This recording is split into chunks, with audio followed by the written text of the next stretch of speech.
Saskatchewan Championship Curling is brought to you by Viterra, SaskTel, Service Equipment, White Ice and Eastside Paint and Wallpaper, Jiffy Lube, CurlSask, and SaskTel Mats.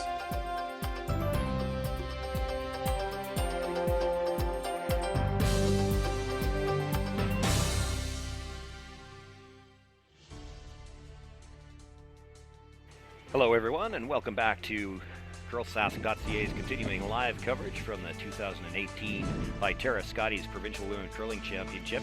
We are live from the Northern Lights Palace in Melfort, Saskatchewan. We're into draw number 6, and we'll see some teams start to spread themselves out a little bit today. My name is Sean Joyce. Joining me at our broadcast location, I've got Susan Lang and Kim Hudson. Hello, and welcome, curling fans. Hello, everybody. This is the new and improved me. I'm medicated now, so Yeah. I might be on placebos, but I believe I'm better. Yes, for those who were with us last night, you may have heard Kim was having a little trouble. We're going to be featuring the game on Sheet 3. Stephanie Lawton will be playing against Robin Silvernagel. There are 4 games on tap here, and we'll try to keep you up to date with all of the action. Ashley Howard and Penny Barker are facing off on Sheet 1.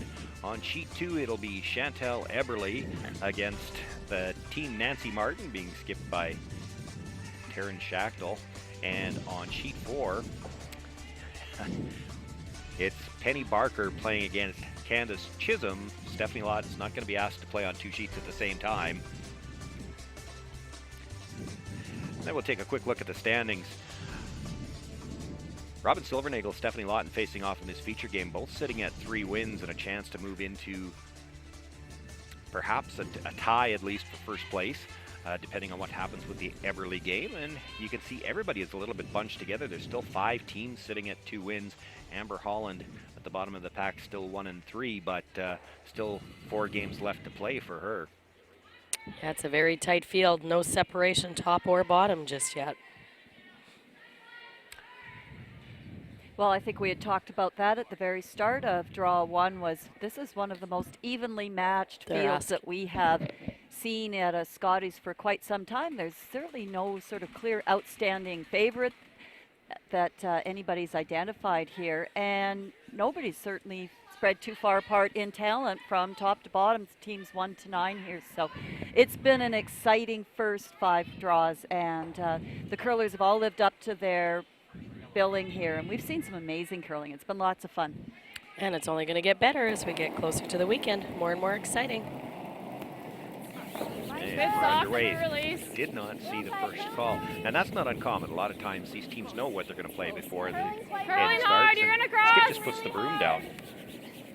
Across the board, all the rocks are in the rings, and that's not uncommon. First draw of the day today. They had a wonderful luncheon for all the curlers this morning, so there was no morning draw. So everybody's pretty conservative here, and probably going to see a pretty open first stand.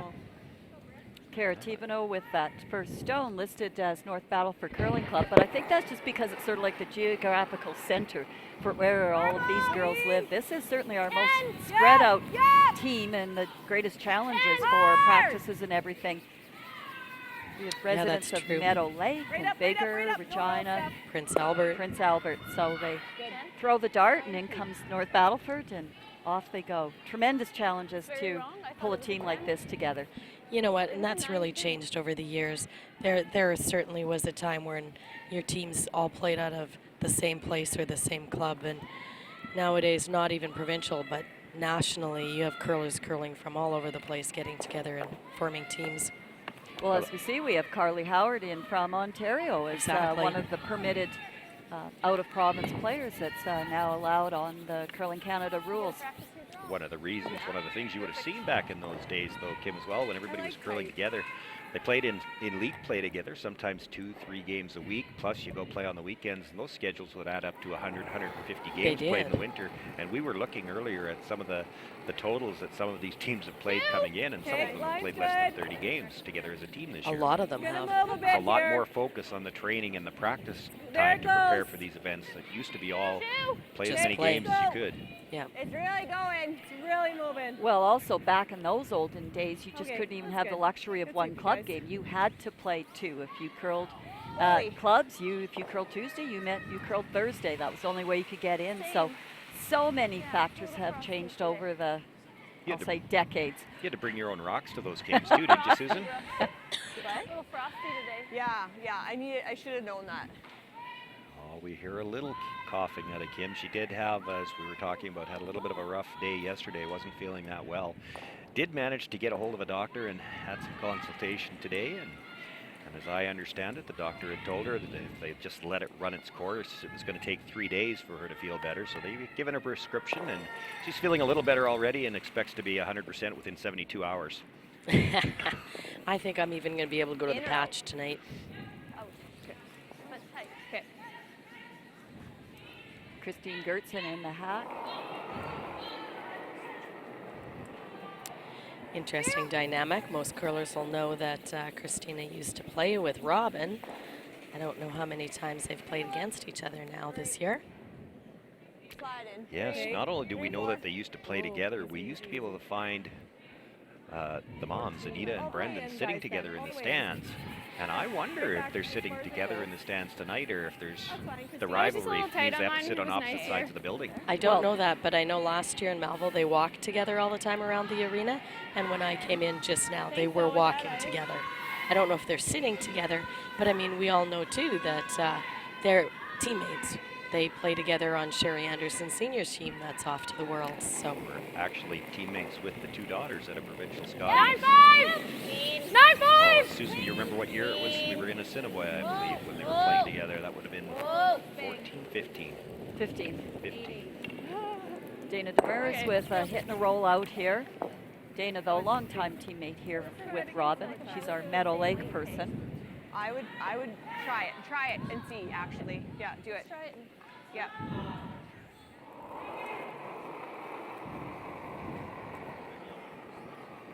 Similar, eh? Felt similar. Bit less nice. It looks Nice, just nice. like fast, but then like There it almost goes. pull back. I think that was sort of one of the reasons why there was sort of no clear outstanding favorite leading into this, or 2 or 3 well-established teams, because job, Christina. Sean, as you've talked to earlier, you know, this Olympic cycle creates new opportunities for teams to be made. So Penny Barker's team is the only team of 9 teams that remains intact from last year. So we have just this whole massive shuffling and redivision of our players and teams. So it's been a challenge for all of us to try to remember who's all on a team, let alone what teams they used to play for. yeah, that's true. Yep. Jolene Campbell, intern heel here. Robin looking to keep things very simple and straightforward for Steph Lawton. The other thing that's interesting, speaking about old to new, is love these new jackets with all the graphics and all the colors. And here on sheet 3 today, we've got purple playing purple. Well, they're still significantly different. They are. I can remember doing a game a number of years ago. It was at the Cali in Regina, and we were doing the we were going to do the final of the Sask Women's Curling Tour event. And I'm watching the semifinals play just to get an idea of the two teams. 3 of the teams out there had the exact same color and style of jacket, the purple jacket with the lime green zipper. 2 of them were playing head-to-head in the semifinal. The other one was playing somebody different, obviously. And I was cheering for the one team with the different jacket because I didn't want to have to do 2 teams with the same jacket in the final. That would be hard. I like seeing Gerald Shimko in this, you know, lovely light purple. The big purple. It's his color. It is. Really brings out his eyes. Yeah. And it looks good with his hair. Wherever it is. I was waiting. I was leading you into I that. don't think they're matched, so. Oh, really solid peel by Jolene Campbell. Speaking of ill health, Stephanie Schmidt was compelled to miss 3 games already. We're really happy to see her back. She was able to make it back for the 3rd draw yesterday for the evening. Went down with a ear infection, and so fortunate to pick up Ricky Schmidt from the local area here. She'd come home to watch the Scotties before she went back to university. And Ricky, just off of a really nice showing at the Provincial Juniors, stepped in valiantly for 3 games at lead and did really, really well. And raved about the team's welcome for her and how comfortable they made her feel. I talked to her yesterday a little bit, and she was still on cloud 9 from her experience out here. Good for her. What a great opportunity that Kind of was a soft throw for from both. her, hey? Yeah. That last one. Now Yeah. that's Steps. probably one place where Steph Schmidt might not want him to have left that rock. Potentially still a setup for 2, but better yet here for Rob and a chance to get a Yeah, I force. don't mind it. And then to get that hammer back. So I think they called the corner 15 guard. going this way, yeah. There's been a few rocks now. Curls hard. Yeah.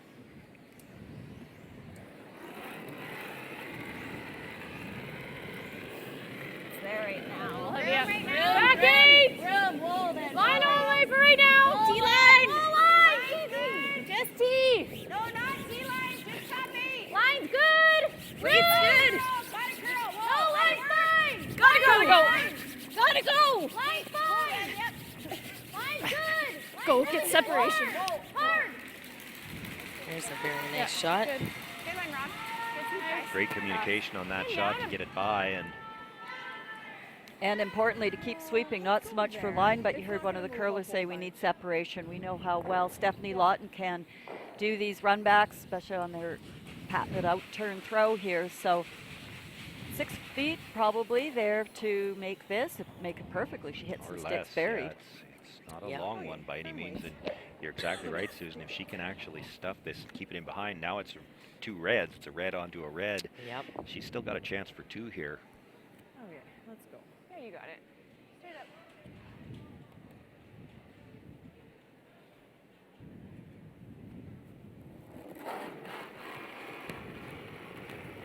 Yep. Called the brush on right away. Hard! Needs to hit this almost dead on the nose to stick it. Go, go, go! Just get a piece of the yellow. Now, will that be enough to get it out? Brooke. Right out. Spinning. Go, go, go, go, go, go, go. Needs to take one last spin to get out of the rings, and it will not. It's going to hang on for a biter. That should force the Make sure we're force by the the end. guard, hey? Okay. Yeah, we You don't need it to get to center and then it'll go hard. Okay. You don't need more weight. No. That speed's good. So Jolene Campbell, remember Where her do you want from it? 2 years ago when she was Team Saskatchewan. Absolutely. Yeah, same weight. Yeah, I like the same. A lot of us remember when it was Jolene McIver, let alone Joe Campbell. Bacon. Quit. I haven't called her that yet this week. Nice throw, though. Line's good. I have a Wait's really history of good. doing it 3 times in a game. It's sliding, but Dane naturally hard. Room, Oh, easy, Dane. So this is where we look to see the Fully. deeper, the heavier curl here, coming off the line hard. Yeah, right there. Not as tight by the guard, but they certainly didn't need to flirt with the guard this time. It's not critical to dead bury it. They've got the force because of that biter at the back. Exactly, it's a non-issue. So you can see the Stephanie's just later. going to ignore it all anyway and draw to the 4-foot for a 1 point. That's right. And you can see that later curl because it did go by the guard by quite a bit. It is fully Still buried buried. in the Yeah. last 4 feet of travel. 14 and a half. Yeah, as we've said before, great ice here this weekend. It's only Thursday. This week. We're going to be close to up to snuff here. Well, it hey? started out as a Like fairly open end 14 here in the half, first. I got on Only that took one. Yeah. Just one, whether you Might want to call move it a a miss or little not. I bit, think they did but- play the corner guard, but one good shot by Robin Silvernagle at the come around. 14.6. Kate, And now You don't Stephanie think- Lawton will have I've to been heavy on my draws, so I'll give you. draw I'll think a little bit just less about than bite that. the Like, 4-foot to let's pick up see, her and you single guys point see, here in the first end. but I'll probably throw a 14 and a half. You got it. Same numbers we've been hearing all week too. 14 and a half.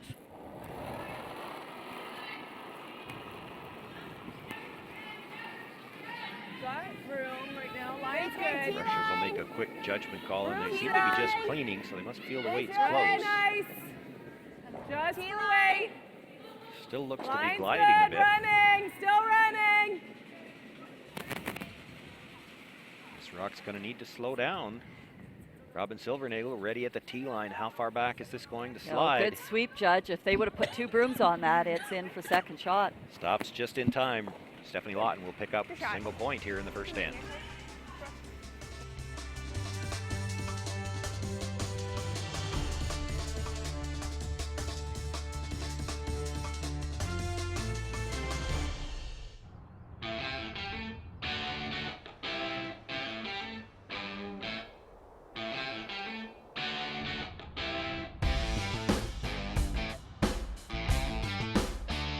Take your Share More plan with you and enjoy worry-free data in the U.S.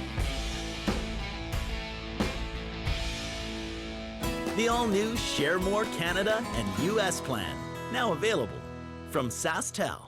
As Canada's grain industry leader, Viterra and its employees are connected to their communities across Western Canada.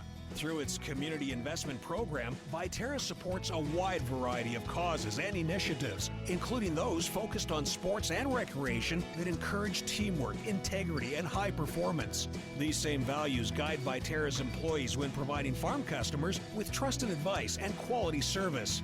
Viterra is a proud sponsor of the Scotties Tournament of Hearts. Welcome back, everyone. All 4 games through the first end here. Quickly update the scores on all of these draw 6 games. Fairly open end here in end 1. Penny Barker, though, with hammer takes 1 point and a 1-0 lead going into the second end against Ashley Howard. And pretty much ditto over on sheet 2. This is the Nancy Martin team skipped, though, by Taryn Schachtel. Nancy is off playing in the doubles Olympic qualifier. And they did have hammer and took their 1 point, so 1-0 Martin versus Eberly. Stephanie Lawton just hanging on in the, just biting back forefoot for her single point. Looking at 2, Rocks takes a 1-0 lead against Robin Silvernagel starting the second end. And over on sheet 4, we have Chisholm against Holland. It was a wide open first end and a nice blank by Amber with last rock. So no score over on sheet 4, but we have rocks in play this end. You had mentioned Taryn Holtby, Taryn Schachtel now skipping in place at Nancy Martin. I was talking to her a little bit before the game and mentioned to her that we'd been calling her Taryn Holtby all week because I was probably the only one up here who knew her married name, and only because I remember it from her jackets a few years ago. And she's fine with it all. She doesn't care. She says you can call her either. And I said, well, Susan and Kim had looked and they saw it was still Holtby on Facebook, and she said, well, that's because I don't know how to change anything on Facebook. Brooklyn Lemon just a little bit, or quite deep on her first stone here to start the end. That allows Robin Silvernagel the opportunity to set up a corner guard. Cara Tivano sets it up perfectly, and now Brooklyn Lemon is looking to pull it in a tight center line guard here. And does it well. Good. Nice weight, Brooke. It's a pretty tight I hole. mentioned yesterday I was quite impressed with the way Brooklyn stepped up and was playing top third eight. for those 3 games. Right the And full- as you said, full she 8, used to play back end, so it's probably not a big deal. But gosh, when you're playing in provincials and all of a sudden you gotta move around and change things up, she was quite admirable. Bit of room if you can wait. Robin Silvernagel would love to have used the corner guard here, but you heard Cara say that hole looks pretty tight, so we're going to try to come around the center. You're gonna have to finish it. Well, we're T-line. Dana, go if you can. Where do you want it, Rob? We're back 4. If you can. Long ways by the guard. Go hard, hard, Dana, hard, hard, hard. Robin Silvernagel looking for the offside sweep to try to get some curl. They didn't want to go too early. They were afraid of bringing it behind the T-line as well. Ends up in a pretty good spot. I mean, it's perfect.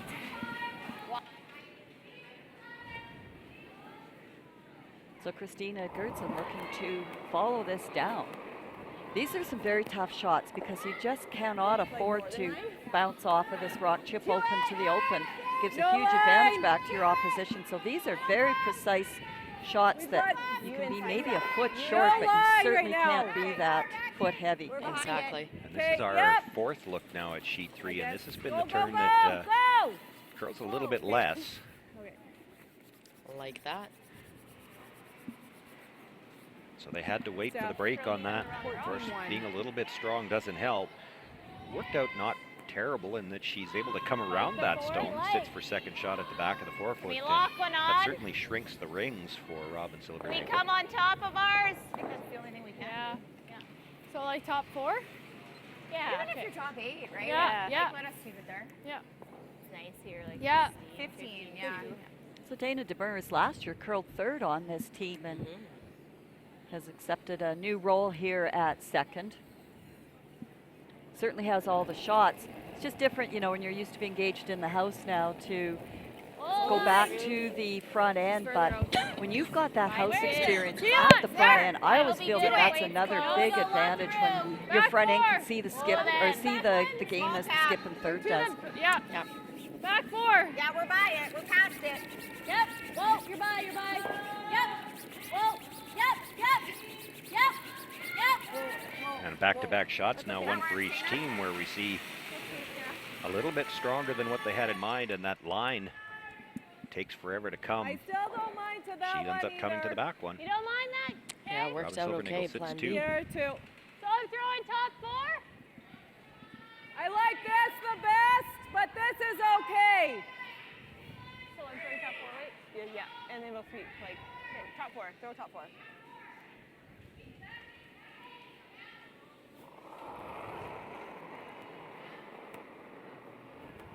Watch this too. It looks like lots. No. How's weight? Lines up, round. T-line. Whoa, if you can. Line's pretty good. Wanna go soon. Stay up.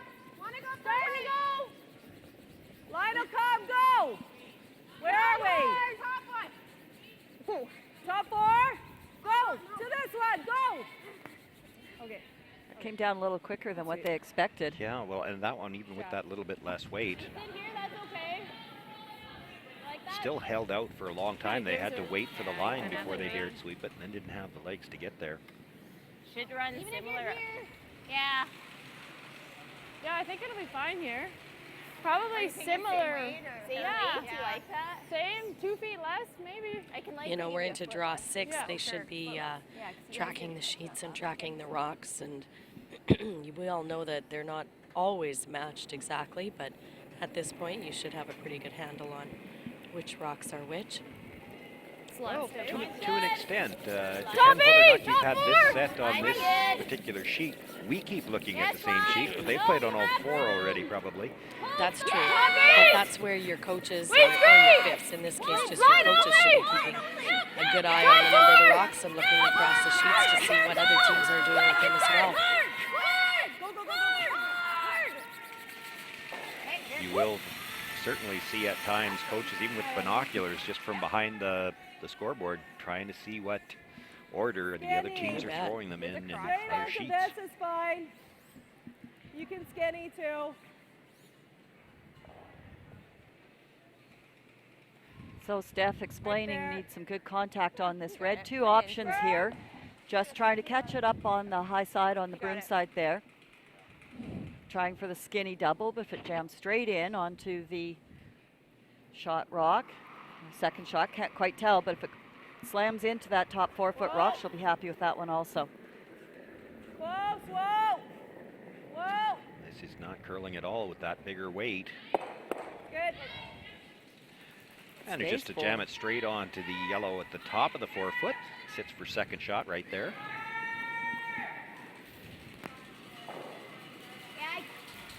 I can't push that by the yellow.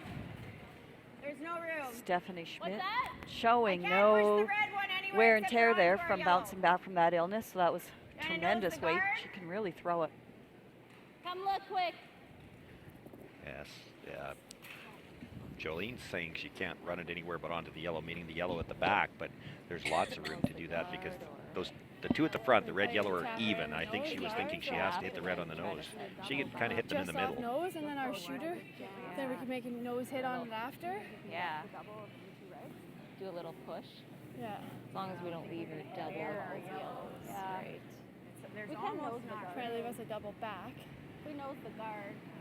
Like, we could try that if you want. I could do this. That's not bad. Yeah, that's pretty good. T-line. Yeah, I like that actually. Joe. That's what I see. I like that that little tap. T-line. T-line. Okay, Yeah. T-line. Little push. I do remember that from T-line? last year. Yeah. Kara playing lead does certainly have a fair bit of input. Always a heads-up player. I only need to tap it like a foot. Okay. Okay, so just T-line. Is that too much ice? Well, we're going on the edge, and you're really That's where throwing we T. should draw to the button. No, I don't think I need more because I got to cross that one, right? Yeah. That I looks think this close. is good. Yeah. Yeah. Yeah, 14-8. No. No, 15 to tee? 15. Okay. So 15 to tee sounds like it's morning ice, even though it is It's the good. 2 o'clock draw in the Becky! afternoon. This is the first draw Becky! today.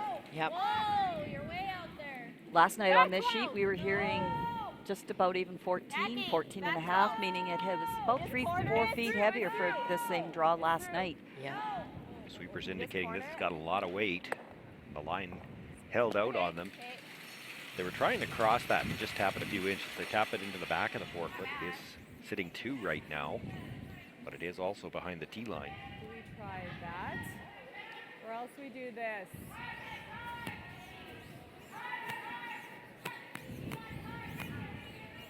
You can do this and even tap that out a little bit. I don't mind that. Okay. Stephanie Steph, looking right at at playing it. some setup shots here, so she's going to have a shot on either side. Although I don't know that there is a hole between those front two. There's a hole, but it would be hard to make it with a draw. Now, if she nudges that rock out so that there's about half of it exposed through the hole, you might be able to rub it onto the yellows.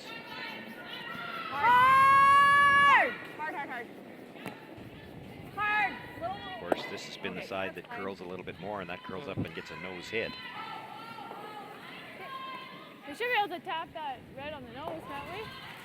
I think Or just off nose, I mean? Or that. you use that. You ever play the double? Yeah, if it's, I think it's probably thin now, Dane. Yeah, likely. Because that one's like biting the 12 foot. Can't really go in there. I can't use that outside one. I don't think Guard. she can really do anything off Yeah, that red one's one, high, so- hey? Just playing the guard. Okay. 16 and a half, probably? 17? Yeah, Right out her. right out to her. We don't Well, want I to get to I center. heard them Yeah. say they didn't think that wide red one was hurting them at all. Do you think they're playing the guard or the corner freeze on that red at the top of the forefoot? Well, the fact that they're saying 16 and a half, 17, I think they're talking just plain old guard. Little early if you can. But I know what you're thinking, Sean. Stay clean. Where is it? Think- Hey, I'm thinking that I hate throwing a center guard with last rock. Freeze to this one.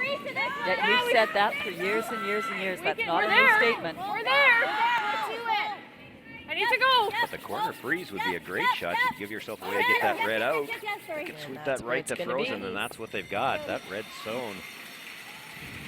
They now have a chance to get it out of there. Yeah, that was a dangerous stone. Okay, right now, if they play on, That was As Jolene says, that works. is there a draw this way? I don't know if that gets us much. But Yeah, a bit of trouble here for the Lawton team. It's not very often you can be 6 to 8 feet heavier and actually probably come out better than what was originally called. yeah, because I want to stay as close as I can over here so that she doesn't have that open. But yeah, I do like that. Let's try it. Yeah. Yeah. I think the decision, that corner freeze doesn't look good for them, so they're going to try to break that up, but only tap it a few inches. They might be able to get their red at the top in for second shot. The Yeah. angle won't catch the 14 butt, and a half here. Yeah, 14, second is the 6, best they'll be 47. able to do. but I And think the then- key here is to break up that angle so that they can't remove the red stone with this yellow. And Steph has to be very careful that she doesn't bump this red one too far and out into the open where that port is Just also. off nose, like just cross the nose on the yellow bit. Oh, you want to So- come across it? Yeah. Okay. And I'm thinking like a 14-7 Are you transfer T lane? T line. Yeah. Yeah, 14, 14-7. Okay. Let's got it. go, guys.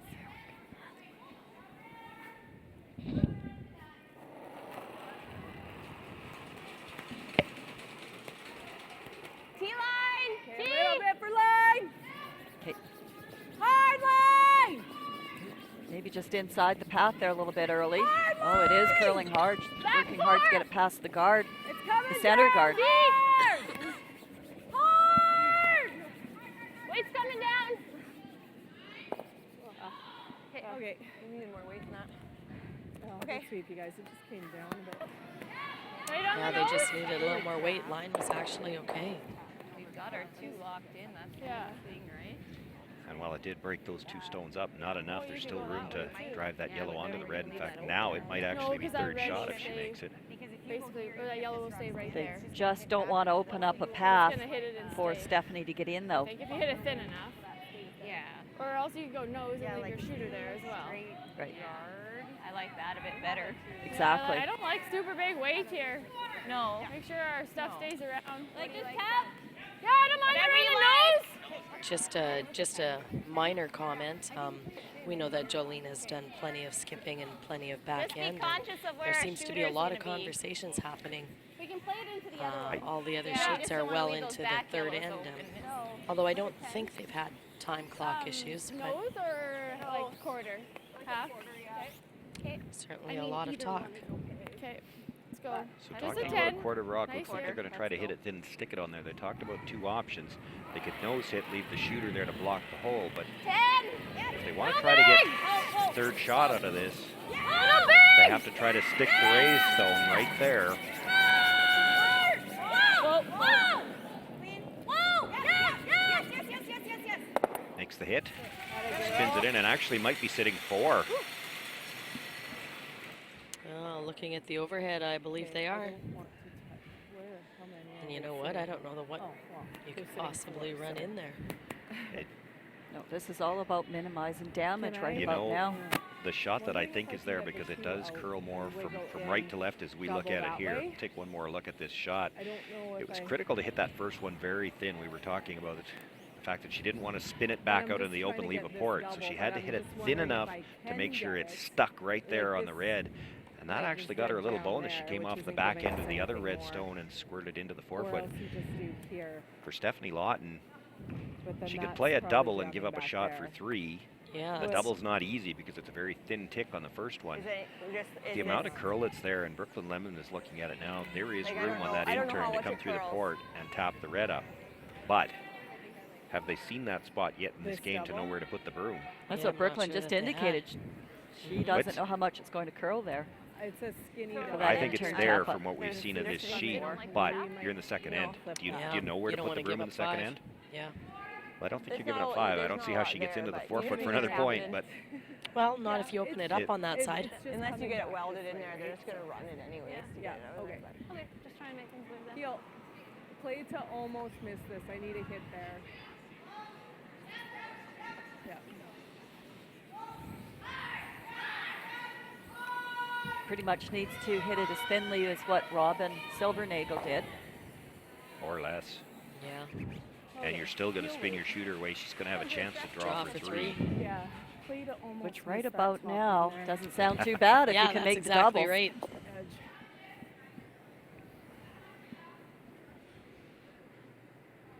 You got it.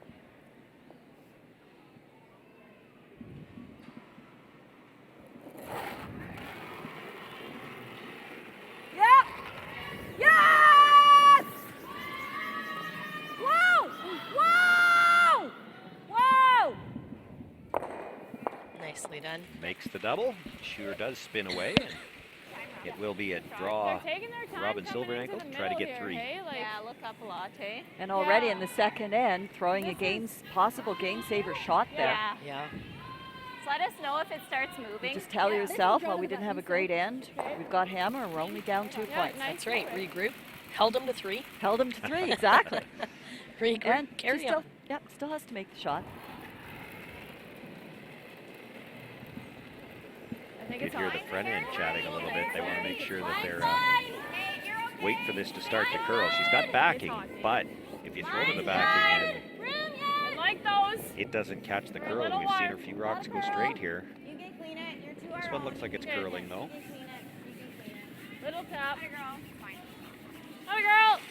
Perfect. Comes right down, sits on top of her own 2, and that lineup of 3 yellow stones in the 4-foot puts 3 on the board for Robin Silvernagle. She has a 3-1 lead after the second end. White Ice, the ice paint people, set out to develop a very specific ice paint product that would satisfy the needs of the professional ice maker in both hockey and curling. White Ice was successfully formulated and tested, and distribution began in 1988 and has since expanded their line of products and services to meet the needs of today's professional ice makers. White ice is distributed by Eastside Paint and Wallpaper in Saskatoon, who is also a signature Benjamin Moore paint dealer. White ice and Eastside Paint and Wallpaper, defining the game.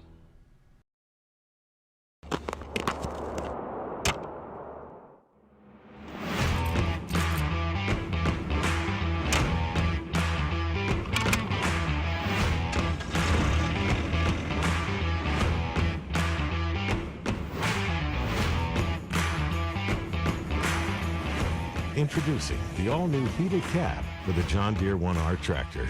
Simply captivating.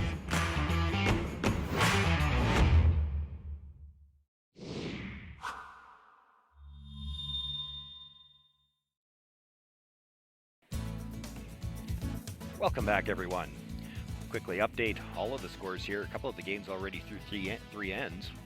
For two teams that have been playing with a lot of rocks in play in all their games, this has been extraordinarily wide open. And a blank end here for Ashley Howard again. Still 1-0 Penny Barker going to the fourth end. Over on sheet 2, it was another blank end. Chantal Eberly didn't even have to do anything too difficult. Threw it through the rings to get a blank end. Score 1-0 Martin versus Eberly. Very nice draw by Robin Silvernagel to the 4-foot button area to pick up big 3 points here and a 3-1 lead playing the third end. And over on sheet 4, it was a steal, a one by Candace Chisholm. Amber had a draw to the full 4 and not quite. So Candace with the rock in the back of the 4-foot picked up a steal of 1. Score over there, 1-0 Chisholm versus Holland. I said a couple of games through 3. I guess there's skip rocks still to come on 2 and 4. That's correct. I don't see blank ends coming on either one of them, though. Yeah, we got rocks in play now. Line's good. Starting to move. This pass. Okay, it's starting to move here. We're tight. Okay. So even with the rock on the full 4-foot here easy, for the Steph. Silvernagel It's okay. team, Stephanie not wasting this opportunity to throw a Good. corner guard. Brooklyn All Lemon right. puts it right on the Scotties. And we've seen where corner guards need to be quite tight because there is such a hard finish off of the line that guards that are only 3-4 feet over the hog line are Not in really. play, but they're just more of a nuisance. Exactly, they're not really guards at all.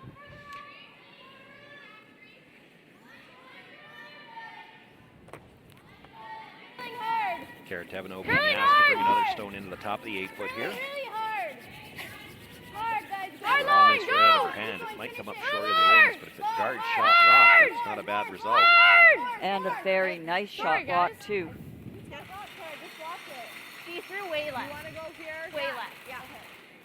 Shoot, that was just straight light. That's fine. Well, it does guard that shot stone, but with a 2-point lead, that was not what they were looking for. Brooklyn Lemon will look to play the out-turn draw around to that shot stone, sit on the corner of it if she can. Hard line. Hard. This one is really curling. It's going to be a little bit light as well. They're trying to get some separation when they hit this guard, and it'll come right up to the nose. Steph. Robin Silvernagel sweeps that Rip that corner. guard into bite Yeah, I the top of think the so. 12-foot. Now you'll see them expect likely peel the corner guard, although We might run into that, but that's okay. Okay. Just playing hit and roll, right? Yeah. Hit and roll. Hit and roll? Yeah, we can just roll in. It's nice. Okay. And again, What are Kim we and I have throwing talked here? about 9. Okay. this, where this is sort of one of the developments too in curling, where you're trying to get even more out of a shot. Not only do they want this corner guard removed, but they're also looking to put a double guard now on that really nice rock in the 4-foot. So it's kind of trying to get that 1.5 out of a 1.0 shot. Wait, a little bit. Hard! Big. Yes! Yes! Big. Hard! Hard, Kara! makes the hit, but right on the nose. Will stay as a corner guard, just exchanges the color. The way it moves in there, you might even be able to do that. Okay. Here for now. Yep. Top 4. Straight up.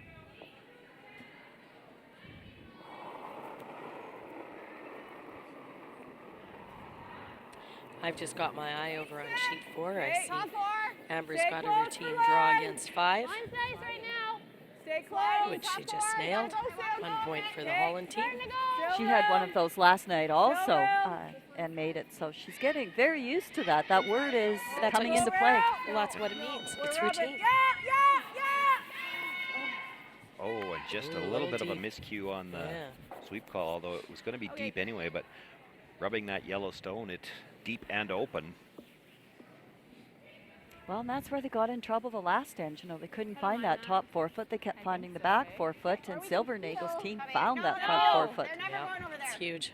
No, top 4? Yeah. Come here, top 8. Yeah, even bite the Top board. 4, 2, it's okay. Short's fine. 15 here. Yeah, same Yeah, as that this is last nice. path, Yeah, eh? you can throw a 15 too for top Yeah. house for sure. Full 8. You got it.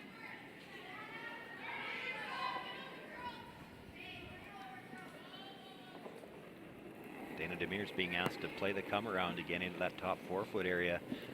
You like that? It's an aggressive call. They see an opportunity here to really put some pressure Line on. only. Wait's great. Your T-line. Your T-line. No! T-line. No, then! We're Right to it. Back 4. Line. Back 4. Heavy is not what they want to hear. If they rub off and leave a double, it could be to sit 2. So now trying to bring it by that stone. Go, quick! Quick! Right here. Okay, that's fine. Good heads up sweeping call. Rock faster. This is starting to look like the last end a little bit, coming Yeah. around at stone at the top 4 foot and frozen. Yeah, deja vu. Same colors too. Yeah, Stephanie didn't like the way the last end worked No. out, so now we're going to try to clean up the middle a little Exactly. bit. Not going to do that twice. Yes, hard. Christina Gertzen looking to run the guard back. Whoa. Brooke. Makes the hit, just drives it by the stone at the top Really of the trying 12 to foot. hit 2 rocks there. So even though that scores, 4 points on the score sheet for you because you did get the peel, teams and coaches are looking for 2 rocks to be moving there and might not give you the 100%. Yep. The last minute roll call was just to try to make sure they rolled that shooter away from the center line, so at least they have to replace the guard.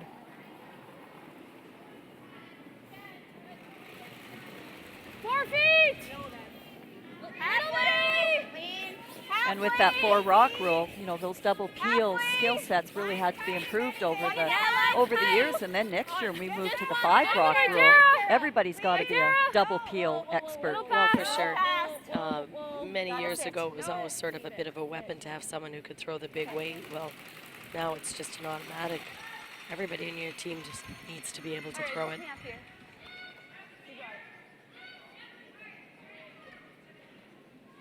And not only throwing the big weight, but getting used to knowing that you have to move 3 rocks, knowing that you've got a 1/4 of an inch on the target stone that you can hit, that just getting that mental skill set built in that. Stephanie Schmidt now There yellow we on go. yellow That and helps. just gets a rub of the second one enough to get it off that line, and her shooter rolls over 1.5 foot off the center line as well. Great shot. Yeah, well done by Stephanie. Those two were fairly in line. I don't know if she could have done that any better. You hit the first one any thicker, you'd never get your shooter off the center line. Yeah. And what you were saying too, Sue, is and being able to see all the angles with those big weights. Shots that we never used to play are almost, as you would say, routine. Well, not to overuse the word, but we used to describe an in-off as, wow, look at that in-off shot. And now it's, made the in-off, got the 2 points. Yeah, exactly. Just changed how our whole perception of that type of a shot has turned out. Like, if you go this way, we're jamming into there. You could go this way.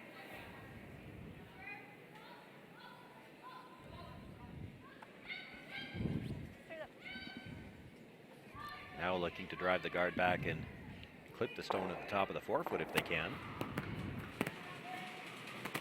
Whoa! A little bit of an extension there on the release. That might have popped it out enough that it's just going to get the single peel. Good. So a fair bit of work left to be done by the Lawton team. Swatch line early, hey? Yeah. Just jamming all day. Were you right? Same spot. Yeah. 17? Yeah, it's really quick here. Like, Are you just outside the 8? Like boat edge. Okay. Straight at her.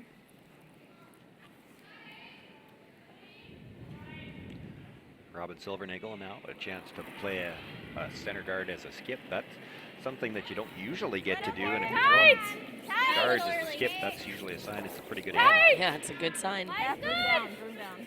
Line's good. Halfway. Line's good. We're tight. It's tight. Not too tight. Whoa. Line's good. Almost a Whoa, bite. It's got to stop. Okay, just let it sit. It's a bite. Just let it sit. Good one, Robin. Good. I like that when the sweeper calls out where it's going, it's tight. Faster. And then the thrower goes, no, not tight. Well, what do you want me to do, lie? Can you stick around there? Telling you where it is. So I'll play it across again. What about this? You guys were playing this. Now we is the should same see with some double rocks guard moving. according to your I think guys'. that's So way across the face. She won it. And roll behind the guards. I think so. She tapped over here. Because then you're not jamming. Yeah. We're hitting it on Brooklyn's side, right? So we're coming across the face. across the face. I actually think I need less compared to you and stuff. I think I need less. My turn doesn't curl. So double and roll then? Yep, the double and roll. Straight up, you got it. Yeah. Straight up there.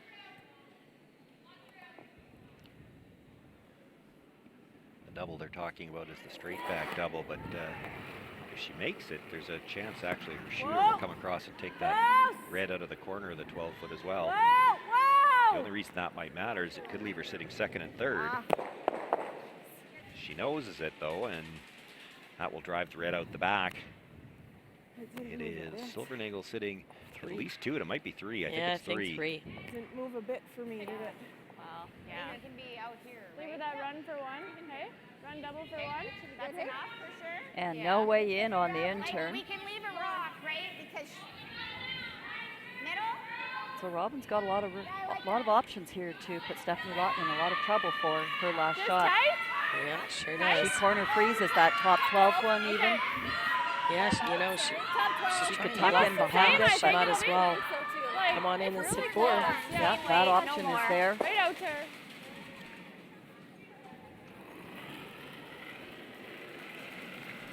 It's a bit more.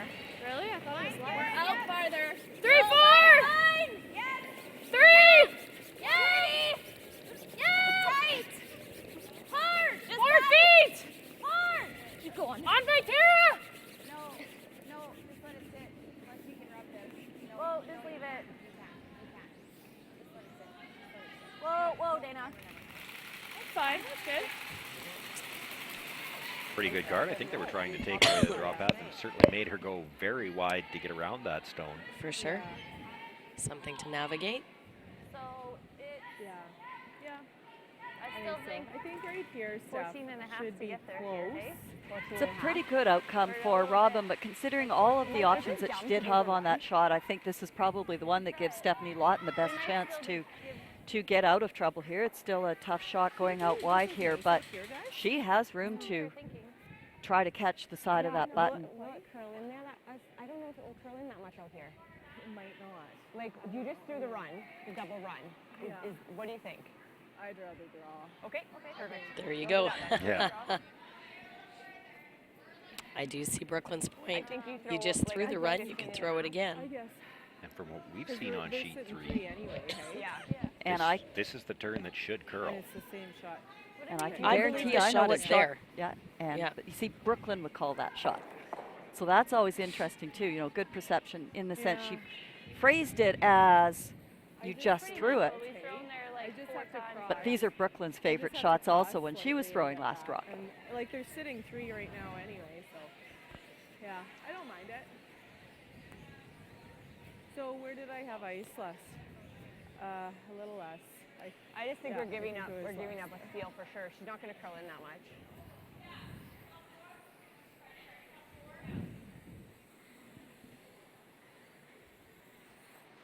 So another big shot by Stephanie Lawton. Plus it just slightly here. Okay. Her shots have not been easy so far. Straight up. Right at it. You got it.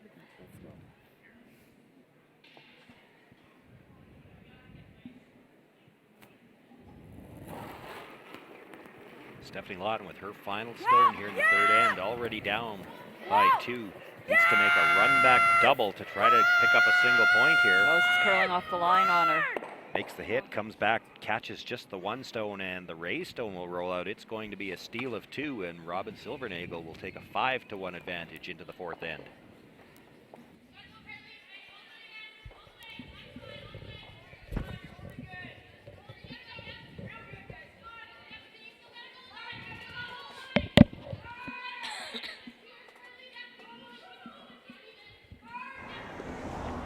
All right, people, let's get to work. Lights off. Ma'am, there's someone at the door. Unknown male, might be a salesman. Take care of it. You, drop the temperature. I'm roasting. Ma'am, your straightening iron. Shall I pull the plug? Yes. While you're at it, leave room for milk.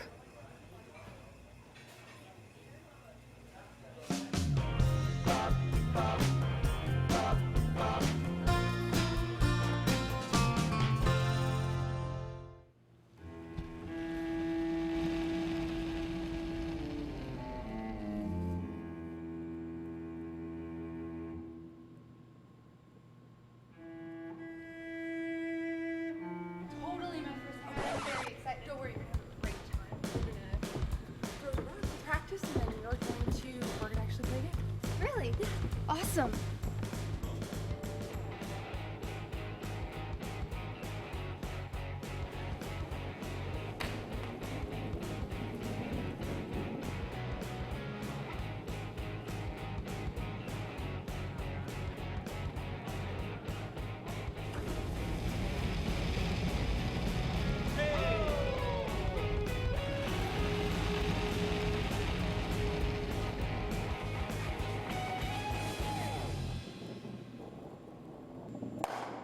Not better. Could been better.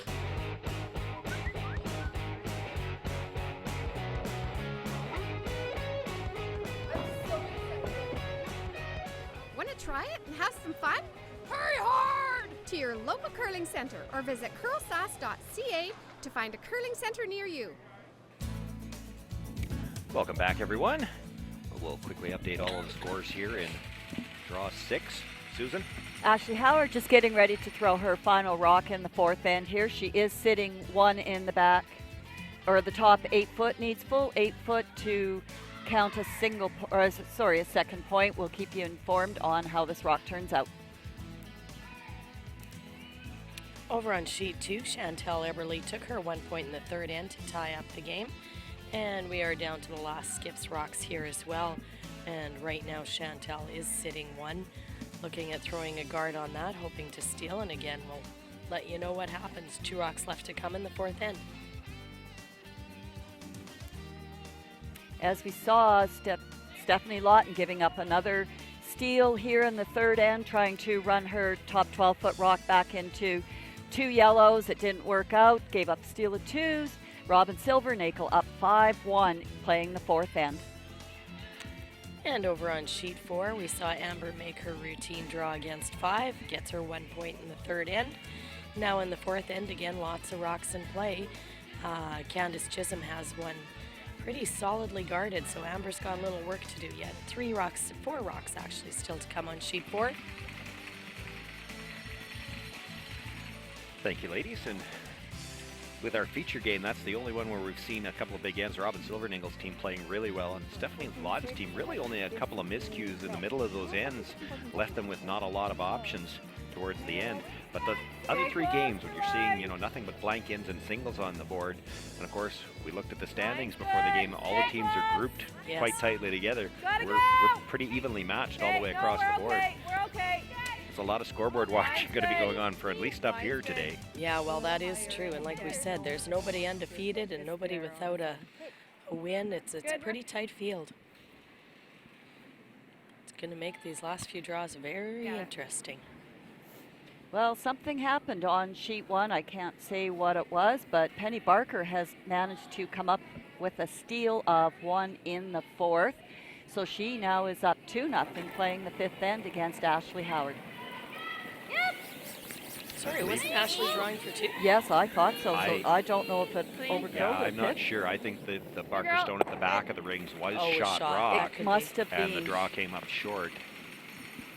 say we're sitting here right at center ice, so sometimes you just can't quite see. But the way they were signaling with the brooms, it looked like Ashley had the shot, but as it turned out, it's 1 point for Penny Barker.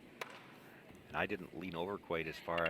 Perhaps she had a split. I don't know. Maybe that's why she was tapping the rock. They were looking at splitting for 2, and maybe she just slid right by it. Maybe we should have called down and told them. 2. It's a little tight. 3. Still means nothing but singles on the board on any sheet except our feature game, where Robin Silvernagel has been putting the pressure on Stephanie Lawton. No. Yeah, that is true. There were 3, 2. Stephanie's got a bit of work to do. And that's not even something I Taryn Holtby just crashed on a guard, providing Chantal Eberly a steal of 1 here in the 4th end. Chantal is now up 2-1, playing 5. that corner's way Just peel it out. If you get the top, that's fine. Same throw, Dana. Yeah. Corner guard attempt over curl just a little bit so they can see most of that shot rock. Dana Demers will look to make the hit and roll. Probably try to roll right out. If she rolls to the back of the forefoot, Little it more. actually helps the Lawton team. Yes! Yes! Yes! Go right over, I guess. That's good. That's good. It'll be 3rd. That's fine. I was telling you a little story about Taryn Schachtel earlier and the confusion with her last name. I do remember a number of years ago now, I think it was 2012 in Humboldt. It was the year that Dana had gotten married, actually, and in the program it still had her name as, the program had her name as Dana Demers, but her jacket that she was wearing for the season still said Demons on the back. That was her maiden name. And I asked her which name she wanted to go by, and she wouldn't pick, so she was Demons in the even ends and Demers in the odd ends. And she still laughs about that every time I bring it up. Hard! Back 4, back 8. Go! Go! Yes! Yep. Okay, that's good too. Good. Stephanie's going to start utilizing those rocks in the rings, moving them to the back. You'll see some freezes. She's hoping to move both yellows, but as that one goes by, she still has a pocket at the back with the other 2 yellows, so that works out good for them. Yeah, it sure does. That sheet 4 is what I'm sort of keeping my eye on. I'm not sure what Amber really has over there. Right now, Candace Chisholm is sitting 2 either side of the button. Not a way in.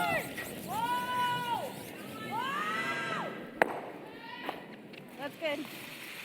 And even with that little bit of a pocket at the back, she's able to pass it through, just nudges the 1 yellow over, but does get the red out of the rings. Good one. Same kind of thing as me. So 1 more little tap back attempt for Stephanie Schmidt now.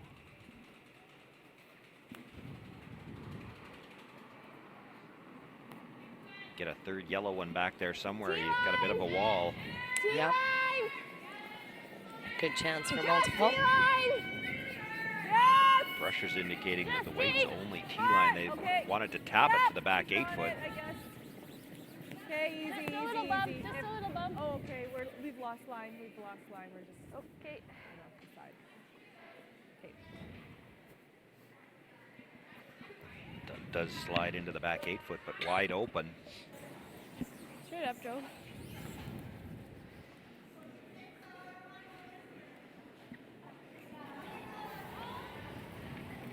Kim, I don't know if you're watching sheet 4 just as this sheet comes down, but Amber Holland was guarding just to provide or prevent a huge end. Yeah. So it looks like Candace Chisholm has to throw it away and take her 2. Take 2. Yeah. Well, there's a nose hit Yeah, they Amber didn't had want. to, That's left the pocket. Throw a guard on Candace's shots, or Candace might have had options for 3, 4, or 5, so minimizing damage over there.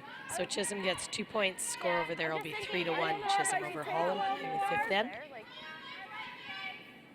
Okay. I don't like talking over the curlers, but we do know there are lots of fans trying to keep their eyes on other games out here, and I know I've watched webcasts where I'm watching between the legs of the players trying to find out what's going on in the sheet beside and everything. Back house! No line! Back house! No line! It's got to cut! Christina, it's coming now! Go! Go. Had to wait on this one to start to curl. Looking to tap that yellow at the top back and does put it to the back 4. Would have liked to have crossed it just a little bit more to get 3 rocks across, but there's still a good pocket back there. Really nice. Nose isn't even bad. You just lose that one. Yeah. Stay with that red, hey? Yeah. Yeah, either way. Yeah, you're right. No, it's fine. That's fine. I like this. And you can always if tap. she sucks it around, then You can tap. Yeah. Yeah, you're right. 10? 10. It will come. Okay. Yeah, good clean throw here. Even Yeah. if you're over here, Rob, that's fine, right? Yeah. Right there. Yeah.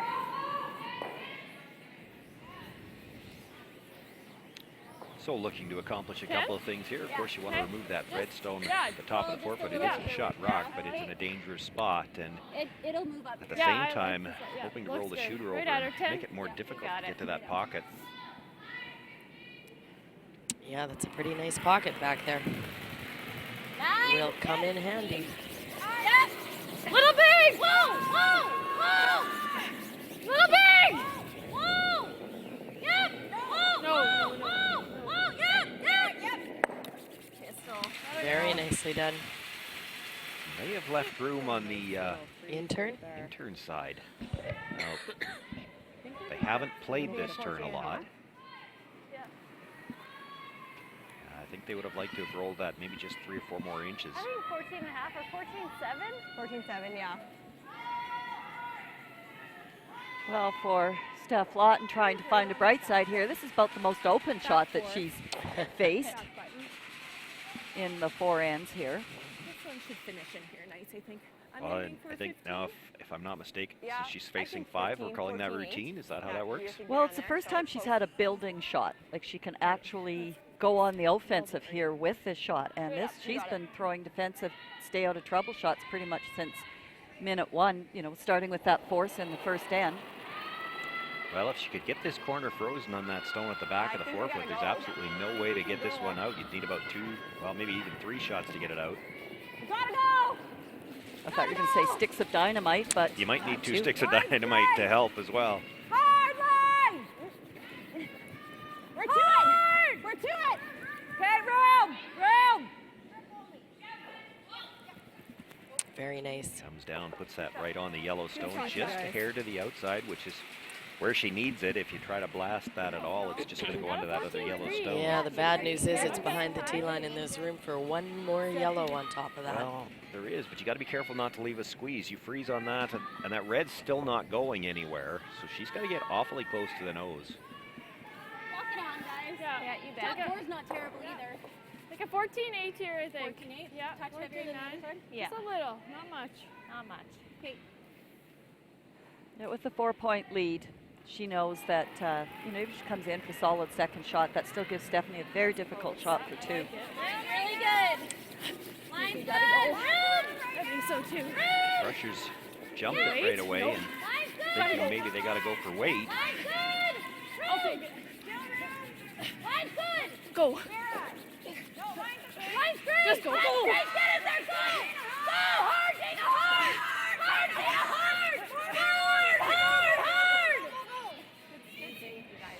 It's okay. It's good sweeping by the Sweepers ladies. did everything they could to get that there. Heard a little bit of discussion in communication there. They were talking about whether or not one sweeper needed to go or whether they needed to switch. And the sweepers never broke stride. They knew if they tried to do a switch, they were going to lose enough that they had no chance to get it there. Well, gives Stephanie a shot for 2. Not an easy one, but a shot for 2. Edge of the button. We're going to get a lot of, we should get a lot of finish here at the end, like hog line in, so just be ready here. So you need to bite button? Or be full 4? Full 4, I think. Okay. Well, I guess we're the same as the 2. A little better than, yeah, Okay. a little better than full 4, I think. Okay. Well, this is just a little wider than they were going in the second end, but they did play this out turn draw a lot in the second. So they've got an idea here how this is going to I run. didn't think that was 14-2, but I thought I threw lighter. I think aim to throw the same. The 14-7? Throw the same way as you did last time. See, a great exchange of information there, you know, talking the path of the rock as much as the speed. And as We gotta go. We're so used to seeing that with these top performing teams. It's amazing how that is a learned skill. Like you have to practice what you're saying to your front end, what the line is doing. Yeah, and it's a team shot for sure. Rusher said they had to go on this one right away. They jumped it right out of her hand. T-line! She's got room by that stone at the top. Oh, did they perhaps oversweep it? No, they didn't. Comes to rest right against their other stone, and they will pick up 2 points. They close to within 5-3 after the fourth I end. was nervous to get off that with how it can curl.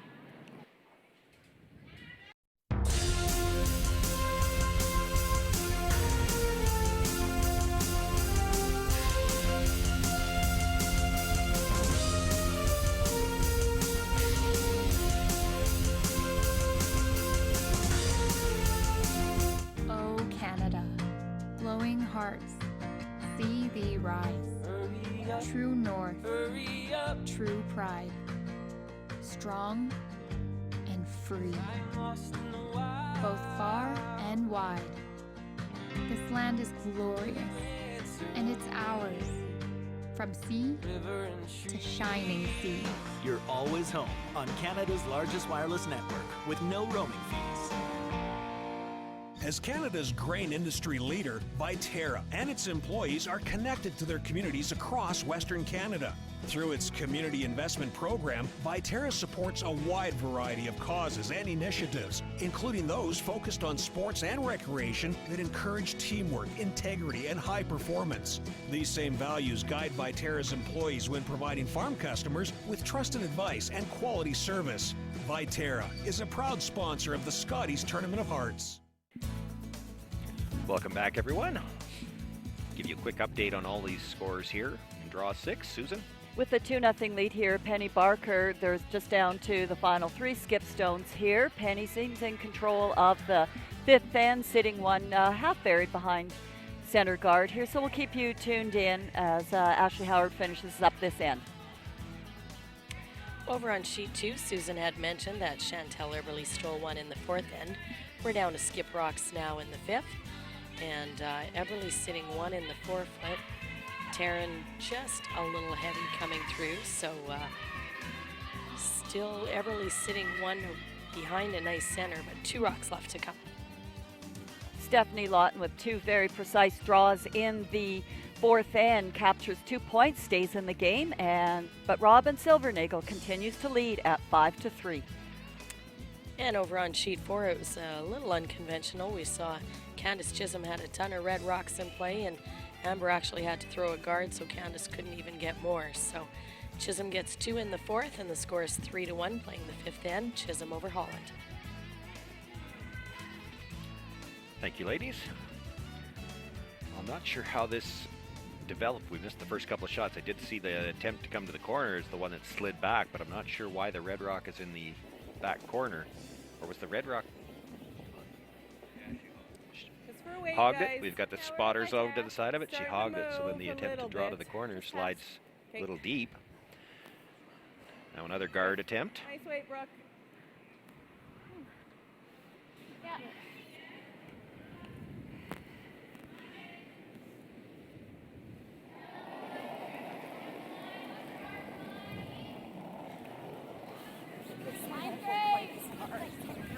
Curling earlier.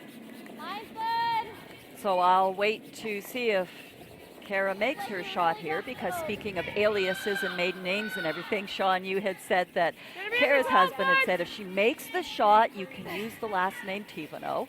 If she doesn't make the shot, please go back to her maiden name. Okay, I'm going to let you in on this little secret, though. I made that part up. I didn't actually talk to Steve about that. I was just giving Kara a hard time. Well, in this world of fake news, who knows? Is it on? No.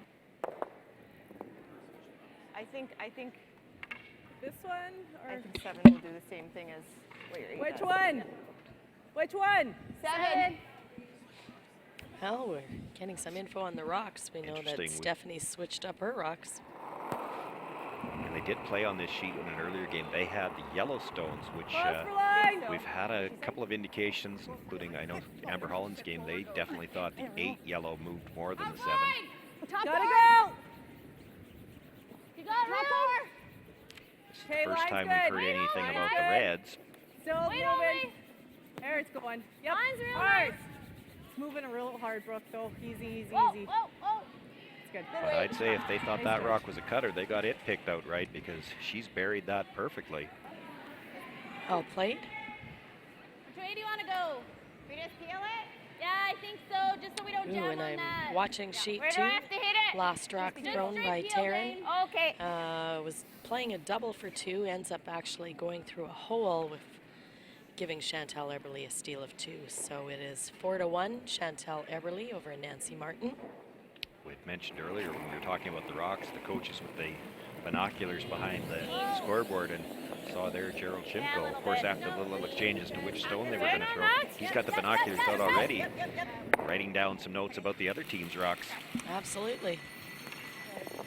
Yep, bit of a disadvantage to the teams without coaches because you can't. It's hard to play and look over and see what numbers everybody's throwing. Well, and as much as we get to watch a lot of games on the same sheet, so we've heard some of Yes, the things come said about on. the red and the yellow. Of course, these players, they're already out on the ice. They don't get to watch any of the other teams play, so Where are we? your only real good Okay, chance we to gotta match the stop rocks up sweeping is soon. the game that you get to Okay, play on over that and sheet up. with that color. That's right. It's going They're just finishing up a timeout on sheet 1 in the Barker-Howard game. Ashley Howard to come up light to the just nibbling the top of the forefoot, trying to draw it down to a rock on Penny's center button here.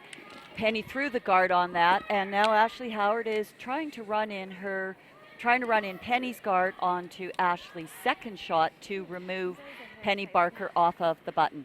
Just trying to like. So we saw another appearance by Russ Howard. I think I overturned it. So it's just Because I was thinking so much about weight. I know when you're looks like trying she's to just trying to not throw a do an tap extension weight 'cause you're scared you're I kicking know, type so of I shot. kinda We'll let you know how it turns out. Pulled back and whatever this Here it is. See the stone just coming into Just- play. She's looking to tap the yellow onto the red onto shot rock, and she'll tap it just by. Now, where does it stop? It's definitely a steal of at least 1. We'll have to wait for that to go up on the scoreboard. They have kicked them aside. I couldn't tell from our angle whether this tapped stone at the top of the forefoot was shot over the other red. So it's at least a 3-0 lead for Penny Barker at the 5th end break. We'll let you know if it's a different score. Thank you, Carrie, for that shot.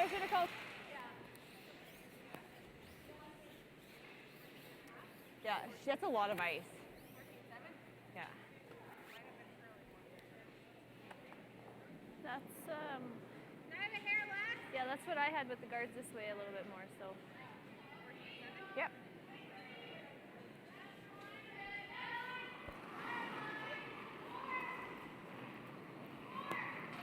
Looks pretty good. Top 8, top 4. Let it work a bit. Top 8. Top 8, just top 8. Okay, it needs to work a bit. Okay, Brooke. top 4. Brooke only. Stephanie Schmidt looking for the come around on that guard. You see Really moving nice. just a Yeah, few inches 6'10". off the center Go, go, line. go, She go, had a go. lot of room by the guard, Yep, that's good. That's good. and that is a fairly high guard. Brings it into the back of the forefoot and should be just about completely buried. There's a good Where look is at it? it. 5 inches behind T-line. You could probably tap it. probably come without or even. No, whatever you want. Yeah, I was just wondering where it was. Okay, T-line? Just straight. I don't mind a tap. Okay, what But weight do you just- want? It's buried, hey? Yeah. Just come to it. Make sure you're to it.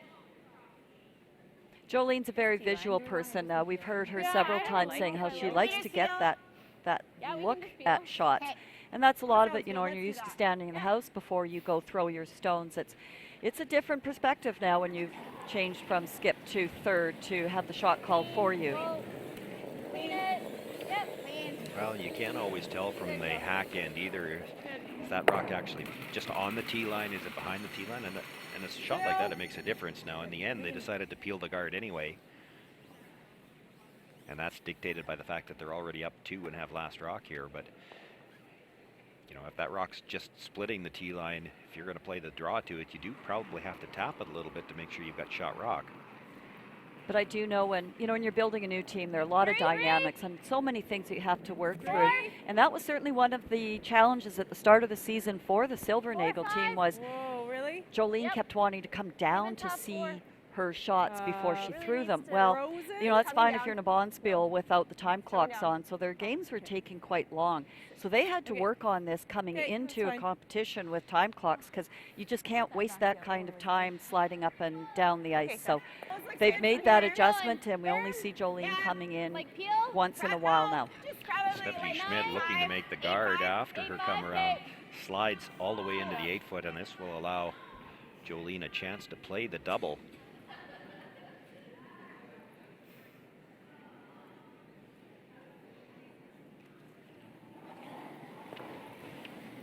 Wait's good. No. Clean. Yep. Whoa. Yep. Whoa. Looking for the nose hit, try to get both reds. Watch the shooter here. Makes the hit, drives it by the seconds. Now they'll see if they can roll it in behind cover. She looks to have at least a piece of that rock underneath that tight corner guard. There you go. She's got probably a third of it buried. 2 options. I think we got to play on it. This might be a force to end. Yeah, you have a bit over half. I got to play lighter weight here, I think. It's going to... I'm thinking board. Yeah, it will move. Yeah, it has been moving. So good call, Pie Steph. Probably way too early to go into the hard steal, you know, steal at all cost type of a thing. Saying how the force with, you know, to go down 3 points, 5 ends left, you're not out of this by any stretch. Yeah, 8-end game might have been a different decision. I don't know. She doesn't have a setup for her steal here. She's behind the tee line on the corner of the 4-foot. You're not likely stealing anyway, so you hate to give up 2. Mind you, I'm not sure that the force is a gimme yet. She's going to have to roll back to the middle on this, and she could give up a double. She's got to be careful where she rolls here.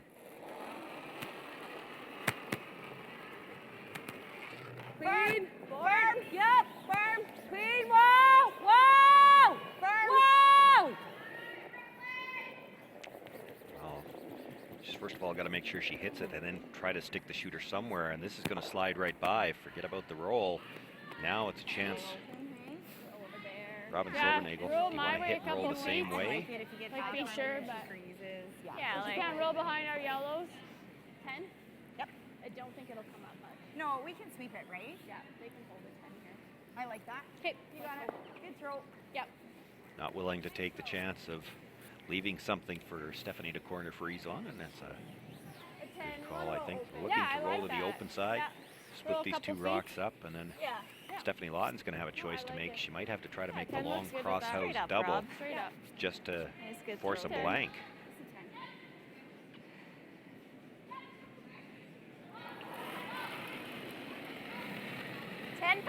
Yep. Whoa, whoa. Wait's good! Whoa, whoa. Yeah. Little soft!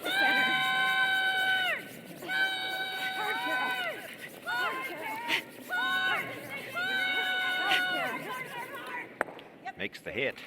Does roll it across the back of the 4-foot and into the 12-foot on the other side. Good sweep, guys. Dick. Just roll in a bit. I don't think so.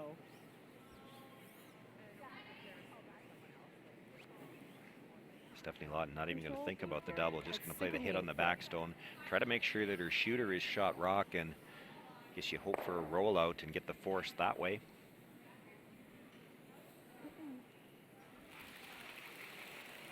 There's no double.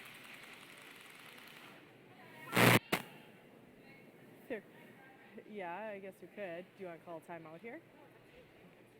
Perhaps she hadn't even considered the double. I think it was Brooklyn that asked if there's no double. We're down 2. We kind of need it, but do you guys want to play it? Do you want to play the double?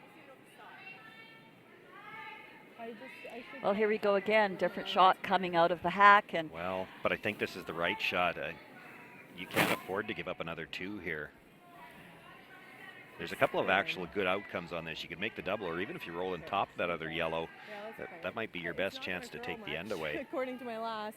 You're giving up an easy deuce if you hit that back stone. well, you're certainly fingers crossed for a half shot. That's the best that you could hope for at that situation. But no, I just find it really interesting where the decision points are. that, you know, you're in the hack, you're settling in, and then you get a new thought.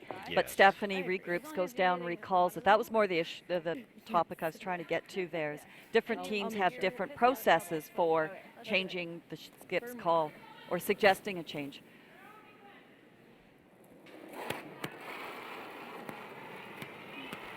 Well, they didn't get the curl they were looking for out of the first one. They were right on this one right away. Makes the hit. And makes And the comes double. across, gets the double. Great shot by Stephanie Lawton, the Baylor team out of a little bit of trouble. Good call, Brooklyn Lemon. Robin Silvernagel still has a chance for the blank here. She'll be happy with that, but Stephanie Lawton just happy not to give up another deuce. Feel? Yeah. Right up, right at her. Well, at least a couple of positive things to take into their fifth end break. You know, they got that wall built in the fourth end, and then a great double here. And they carried most of the play in the in this end. They had steel going. Yeah, still one guard opportunity slid into for the us. rings up until that Oh, good shape. They were on this right away. Go, Joe. Makes Go, the go, go. hit.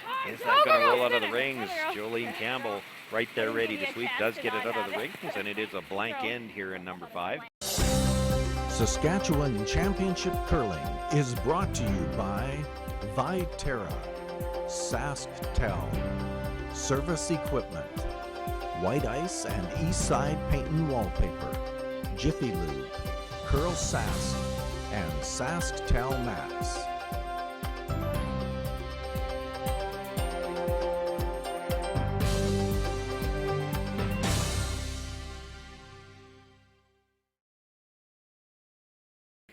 And Kim Hudson has made her way down to ice level, and she's got Robin Silvernagel standing by. Kim?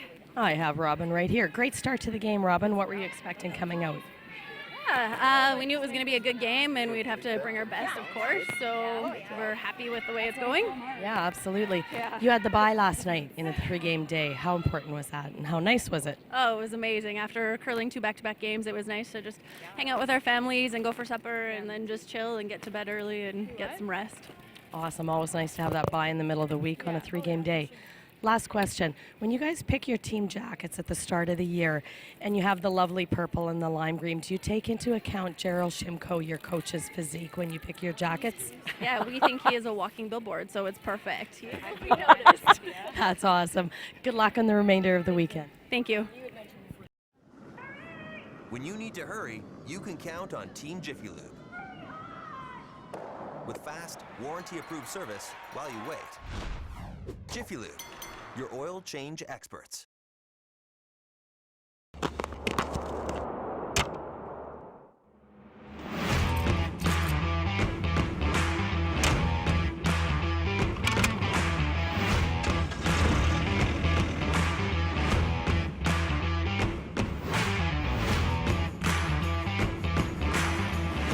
Introducing the all-new heated cab for the John Deere 1R tractor. Simply captivating.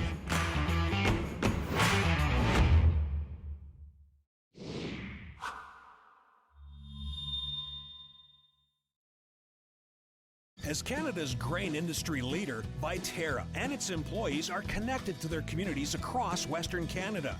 Through its community investment program, Viterra supports a wide variety of causes and initiatives, including those focused on sports and recreation that encourage teamwork, integrity, and high performance. These same values guide Viterra's employees when providing farm customers with trusted advice and quality service. Viterra is a proud sponsor of the Scotties Tournament of Hearts.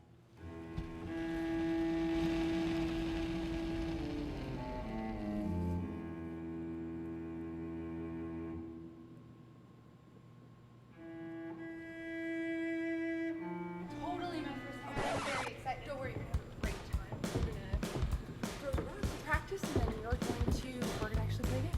Really? Yeah. Awesome.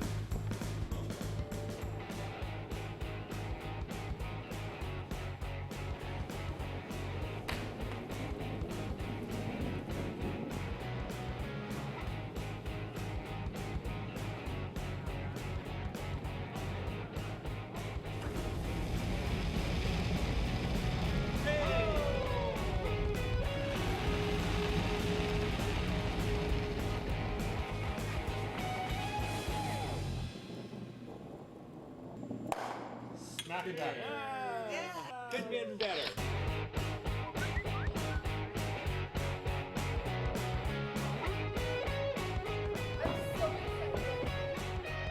Want to try it and have some fun? Hurry hard to your local curling center or visit CurlSask.ca to find a curling center near you. White Ice, the ice paint people, set out to develop a very specific ice paint product that would satisfy the needs of the professional ice maker in both hockey and curling. White Ice was successfully formulated and tested, and distribution began in 1988 and has since expanded their line of products and services to meet the needs of today's professional ice makers. White Ice is distributed by Eastside Paint and Wallpaper in Saskatoon, who is also a signature Benjamin Moore paint dealer. White Ice and Eastside Paint and Wallpaper, defining the game. O Canada, glowing hearts, see thee rise. True north, true pride, strong and free, both far and wide. This land is glorious, and it's ours, from sea to shining sea. You're always home on Canada's largest wireless network with no roaming fees. Welcome back, everyone. We'll quickly update all of the scores here in Draw 6. Susan? That was just a steal of one for Penny in the fifth end. They're down to Skips Rocks here in the sixth, but Penny trying to hold on to a 3-0 lead and guarding some rocks on the button right now. On sheet 2, nothing but singles and that one blank on the board, but a couple of steals for Chantel Everly has her with a 3-1 lead as they play in the sixth there. Just down to their final skip rock each. Here in our feature game, we saw a fantastic double by Stephanie Lawton in order to force the blank in that fifth end. There it goes. Robin Silvernagle ahead 5-3. Make sure your tee. And on sheet 4, Candace Chisholm stole 2 going into the break. She's got a 5-1 lead. They're into the sixth end as well. Amber Holland had attempted to tap her third stone up about 4 inches into the button area, looking at 2 Chisholm stones, racked on the guard, and that's what set up that steal of 2. Candace Chisholm with a lot of pressure on there in the sixth end as well. Sorry. Well, Stephanie Lawton got the guard up with the first stone here. The second one, the Silvernagle team decided to ignore that guard, came into the rings on the corner. Line's good, Now the come around attempt on the center guard. This is another one of those kind of preset first starts to the ends that you see once in a while, but we don't see this one as often. Keep going. Okay. A lot of times teams, rather than simply ignore that center guard, will come around it. If they tick it, that's fine. Robin, no mistake here, making no bones about this. She wants to keep the play away from the middle. I'm back. Sorry, it took me a long time. I had to dodge Gerald underneath in the bowels of the arena. Oh, our walking billboard. Did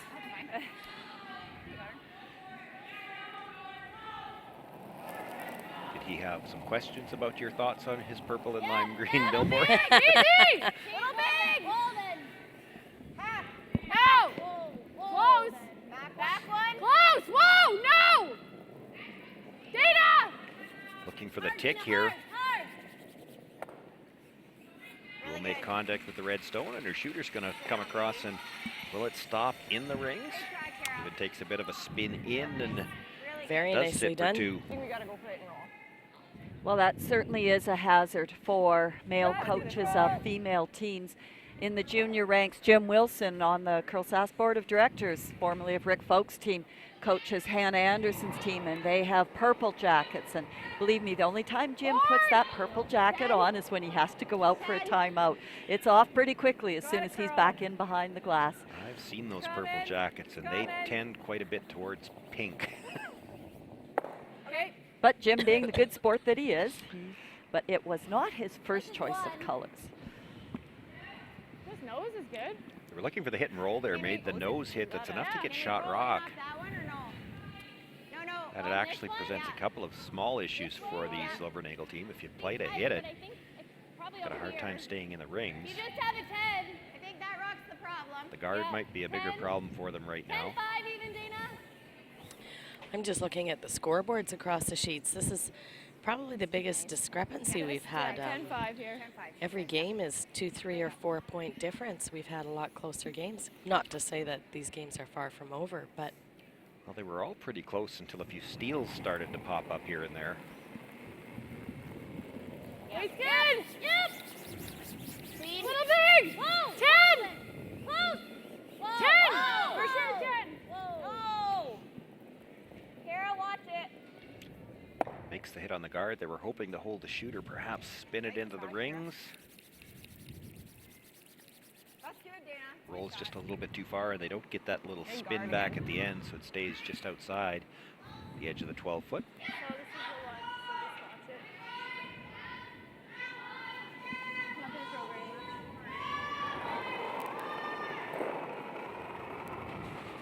Christina Gertzen now being asked to play the center guard. I'm wondering too, Kim, you know, playing right after the new year, starting January 2nd, a lot of teams, unless you've come even through that challenge spiel middle of December, haven't played in anything for 2 or 3 weeks, sometimes 4 weeks. A lot of teams were looking for something in December even to keep the competitive levels up. So I think it takes a game or two to sort of catch your stride. We saw, as Candace Chisholm, an example over here on sheet 4 today. They got off to a shaky start, 0-2, but they seem to have really clicked it into gear. And in this game on sheet 4 against Amber Holland, it's been no mercy over there. They're just making everything. So it's probably just shaking off the fact that there hasn't been much to play in and stay sharp for several weeks now. yeah, I believe you're right. And there's some Christmas turkey hanging around and stuff as well. So yeah, it takes a bit to get going right after Christmas. And you're right, not a lot to play in December. Never. Got a girl. Nice shot, Dave. Well, I've certainly had no problem in the past at the occasional time having a little fun at the expense of some of the participants, but I would never have dared to make that comment about the turkey hanging around. That's the kind of thing that could get you in all kinds of hot water.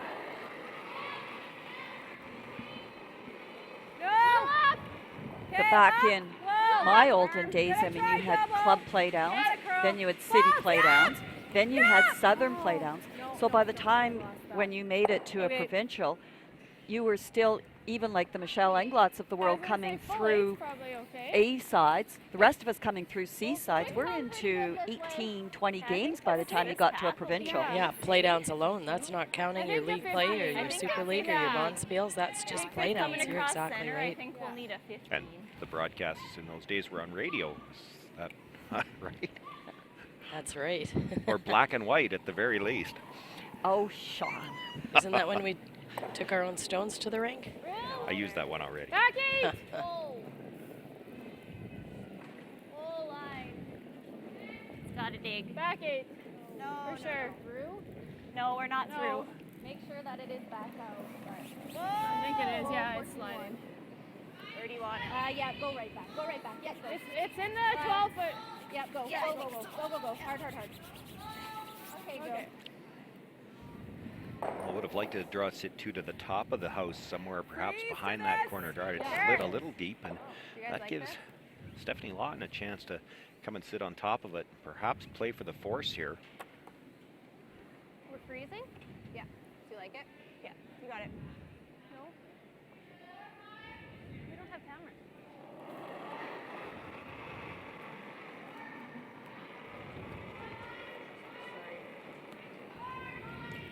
We're to it.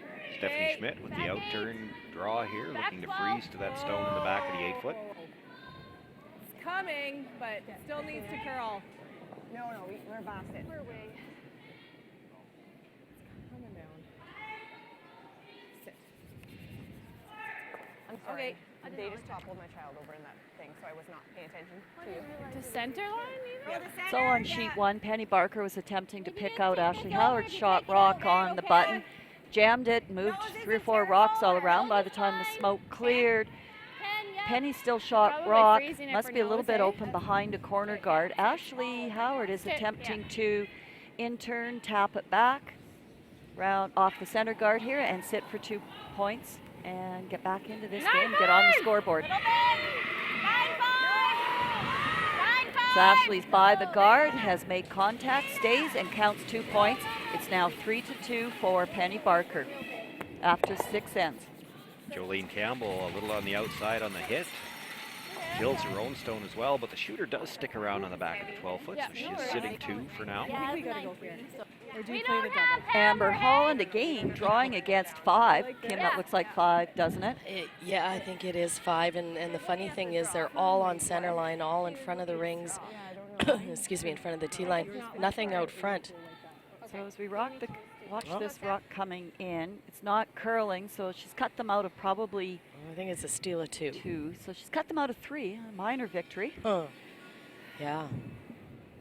Beautiful weight. Amber always usually has very nice weights. She does. Mine will finish quite as hard as Okay. do there. Okay, this should be good. But the point you made, Susan, before was exactly right. Candace Chisholm's team haven't given an inch over there. They've had Amber in trouble many times.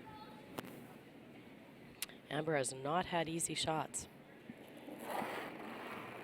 So we'll see if Speaking Stephanie of someone who can hasn't double. had easy shots, Stephanie Lawton needing a double to get out of trouble again here in the 6th end.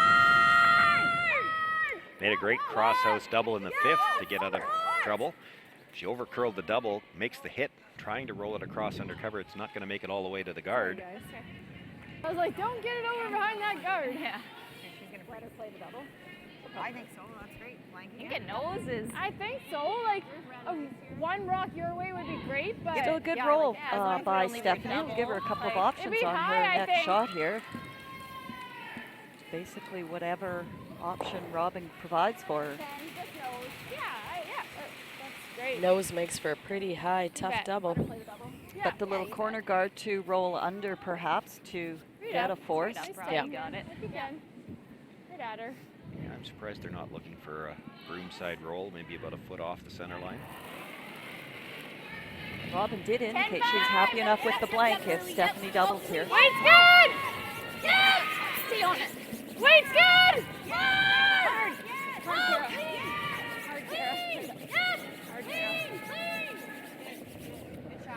Makes the hit. Pretty much right on the nose. Stephanie Lawton will have to make a decision. Do you play the double or do you try to roll behind the corner? It's a very skinny double. I thought somebody's ran fairly straight here, so just be careful. Let it come into it. Let's go, Steph. I think they've opted for the double. Sounds like it. I threw once here before when I was playing that really thin double in the second end. Remember? No. Up top. Exactly. You're supposed to. That was the one against 4. She played the double to hold her to a draw for 3. Exactly. You know, I played a double every end. Yeah, you remember that double I played? You're going to have to be more specific. Which one? Whoa. Easy! Whoa! No! Oh, this is flared out a little bit. Seems like a rather emphatic whoa. And that's going to slide right by, and it's going to be a chance for Robin Silvernagel. Draw anywhere to the rings, and she will pick up another 3-ender. Take an 8-3 lead. 15 still? Yeah. Give it to us, Rob. You know your kick. You bet. Right on the lid, guys. Yeah, right on the tee line. I like it.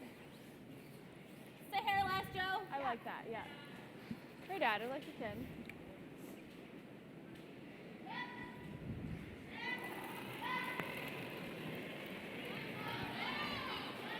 Mine's really good. She didn't give it that real Mine's confidence. good. Got room. Go backing. I'm gonna clean it. Go backing. Clean it, Kara. Yeah, we're fine. You're good. Clean it. Really good. Nice. Done. Cooper's just cleaning that. She's going to bring it into the back of the 4-foot. That's good enough for 3 points and an 8-3 lead for Robin Silvernagel. Yeah. I'm not sure what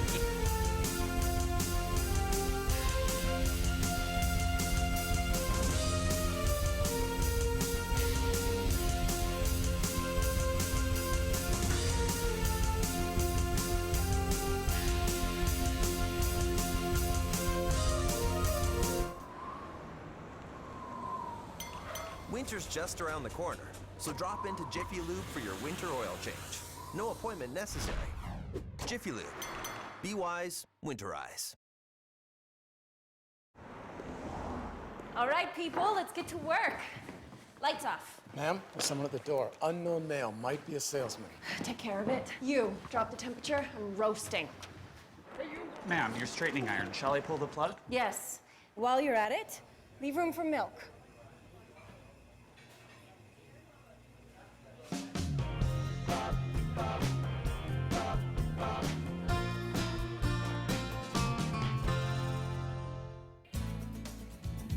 Welcome back, everyone. Keeping track of all the games here in Draw 6. Susan? Yes, as reported, Ashley Howard made a very nice come-around bump weight hit to score 2 points and get on the board. 3-2, Penny Barker in the 7th. Over on sheet 2, you can see it's been a bit of a steal by the Eberly team. Still a few rocks left to come in the 7th end. And Eberly, again, quite a few reds there. I think Eberly's sitting 2, and now there's a timeout, so we'll have to get back to you on that. Struggles continue for Stephanie Lawton for every great double she throws. She's had a flash. That latest one just cost her 3 points on the board, and Robin Silvernagel a commanding 8-3 lead starting 7. And another commanding lead over on sheet 4 as well. Candace Chisholm takes 2 steals, 2 steals, 2. We saw Amber having a ton of tough shots. Score 7-1, Chisholm over Holland. Playing the 7th. I think the takeaway for Amber, she's probably faced about 30 red rocks in the 6 ends, and only 7 of them have counted. Good point. Yeah, it's been a mess over there. And with the big lead. The biggest we've seen so far this week with still 4 ends left to play. Robin Silvernickel calls for the first one through the rings. Early, but with a 5-point lead, you can't argue the call. Yeah, okay, let's go. What's the general rule of thumb? If you're up more than you have ends left, throw them through. Certain move. Go. It's good. Nice You weight, just want to Brooke. go through now? Or you Yeah, like top I can go top 4. Yeah. Okay. Without the inhale Robin had now. made her way down just to talk Okay, about make- what they want to do with the second one. Sometimes it's nice to have one in the middle, just in case you have to change gears later on, but Looks like that's the decision. Then you do have to peel around it, though.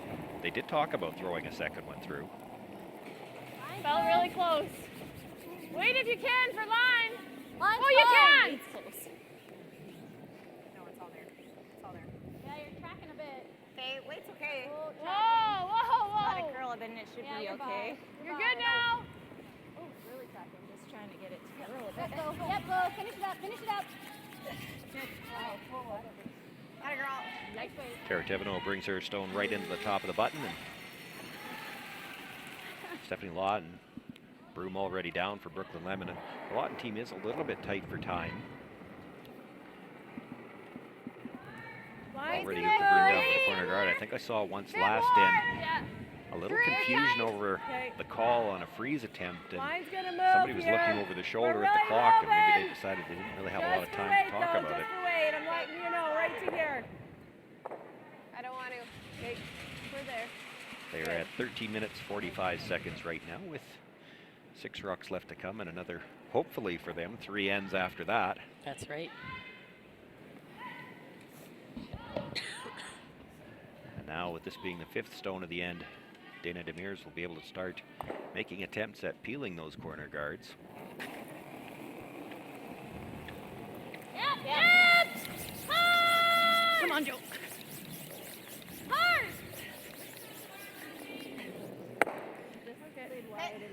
And there's the nose hit right away. Is this just the 7? Game on.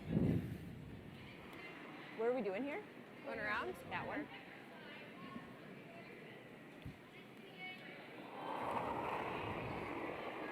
Christina Gertz now will look to come around her own corner guard, Line's a little nice. wider.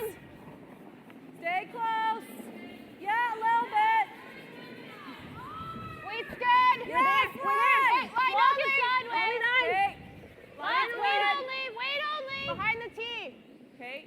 Whoa. She's got room by the guard, but this has been the turn all week that would really curl now. Is it going to stop? Boy, and Not quite. there's a miscue that they could ill afford.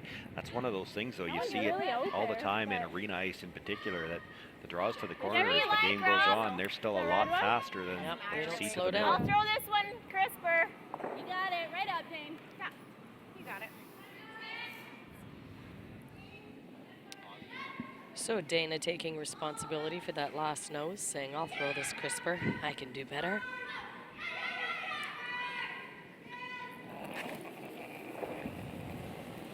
More weight. Clean. Bigger. Clean. Yep, a little bit. Yep. Whoa. Good, Dana. First one. Yeah, bring through. Makes the peel, rolls the shooter all the way across and out of play. Still the one corner guard for Stephanie Lawton, belonging to the Silvernagle team. And eventually she'll try to use that rock at the top of the button as well. Christina Gertzen with the intern attempt now to come around. Close for line. D-line. Okay, close Is for there any line. danger here after Come slipping on through on right the first now. one? She might think to pull back the weight here, and this is a You heavier need path. it. Only if you need it. Room right Looks now. like she's got good weight. Sorry, back. That would be a rookie mistake. Back to Nobody the here is a Okay, rookie. that's fine. It's just, it'll curl on its own. Maybe Brooke. No, you're good. You're good. Okay, it's good, Christina. It still comes Nice into the shot by back 12 Christina. foot, but that should be completely buried, I think. If anything, there's a sliver available on the outside.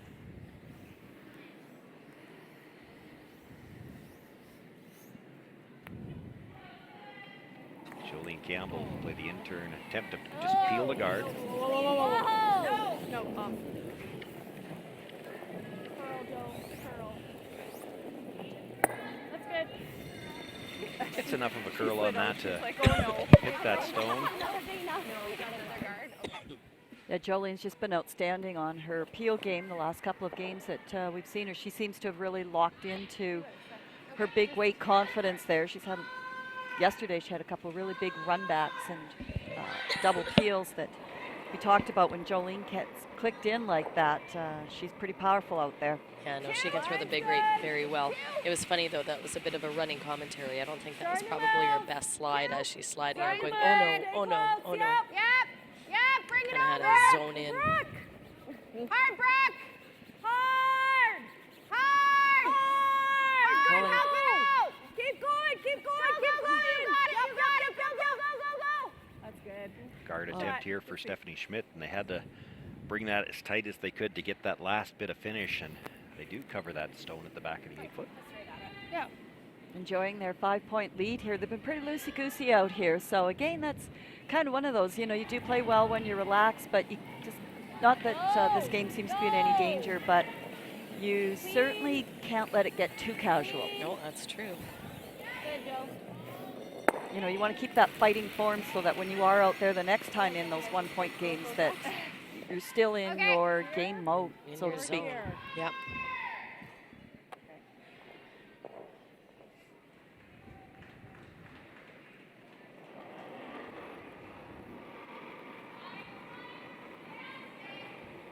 Little bit for line. Yes, for line, Yeah, Christina. Last weight. 2. Here's the 2. Okay, yep, then. Here's the 2. Line's curling a lot. Whoa, line's good. Whoa. Gotta stop here now. Well, they had to sweep the first one to get it to finish as much as they could. In this case, they have to let it die so that it doesn't over curl. Okay, good sweep. Feel it. But another guard made. Can't see much. No, hey? Right? It's high, but She'll make a play on it so now. we'll have a double on our last. Like yeah, there's nothing. Oh, well, then no. you make the double. Either you sink one. You'd have to draw, but if you ever left Two's a double, fine. that would suck. We're up 3 with Right? hammer. If we Playing give up eight, 2, you have We to almost go have to back. freeze. I think that's a good situation. I like the peel. If they get 2 here, that's fine. Yeah, right? that's fine. We Good score call, again, playing we're the out. scoreboard. Is by not peeling. Yeah. You bet. Peel. Yeah.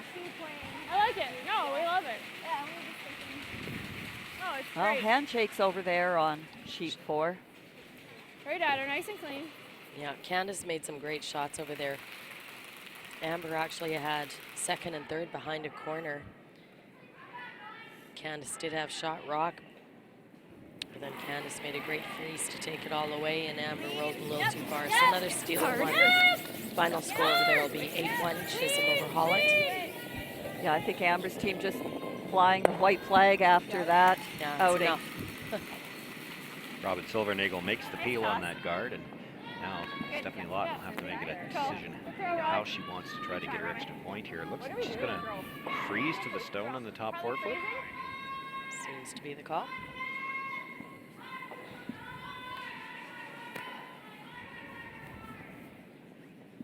Weld it right on, guys. Okay.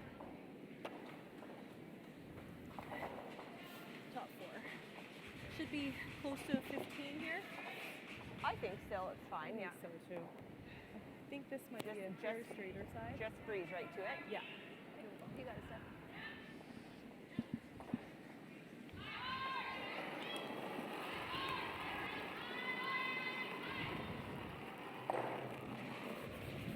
Line's great. It's pretty close. There, hey? T-line. I'd say it's there right Line's now. good. T-line. Behind T. Okay. Whoa. Room if you can. Line's great. Coming down. Line's good. Go. Still wide. Whoa. Sweeping from the offside now, trying to get that last little bit of finish. They got to stay in front of this yellow somewhere. It's going to bounce off a little bit, and that'll give Robin Silvernagel a chance to play the slash double.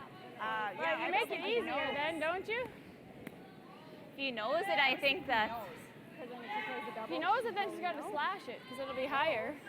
Because if you roll this way, you roll, and then you sit it in the corner, then it's knows it easy. I think You better roll this way. Yeah. That's what Oh, you want to make that double? Nose is the best, I think. Yeah, I think. Yeah, I think the double's probably rolling over here, but that's fine. Okay. Yeah. Whichever shot you like. Is you think nose? Nose is pretty good. Man, Yeah. I think nose is almost tough to stick, and it's going into here. I think. I too. love nose, because if you ever don't quite make this and you sit it on the corner, Yeah, and then it's. no, I like this. Nose I like it. Yeah. 10. Yeah. Yeah, you Where threw I that. threw this Yeah. one before, Yeah, so I like it. So there you hear the call. They're not playing the double. They're going to play for the nose.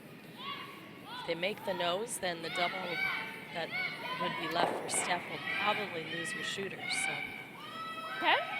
Or even jam into the back one. Exactly. It's going to be a hard double to Nice stick 10 for here. two. Yeah, for you sure. can. The same spot as before. Yeah.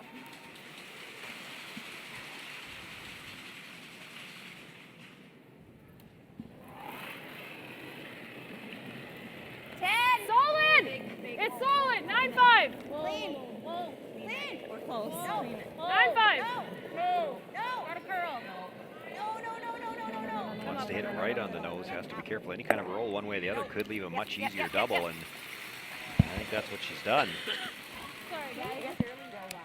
Pretty flat, but certainly there, as Stephanie indicates. And not that any double is a gimme or a guarantee, but this is probably one of the easier doubles that Stephanie Lawton's had to attempt. Well, and the nice part to make the double, there's no fear to hit that back red rock either. Trying to get free. It's a more solid piece she's looking for on the first stone. She's had to make a couple where she was looking for almost like a feather tick on the first stone, and those are tough. It's probably about a rock higher, not if that. Straight up, Steph. So I'm throwing the out turn here. Yeah. No way. Go on that yellow right hook.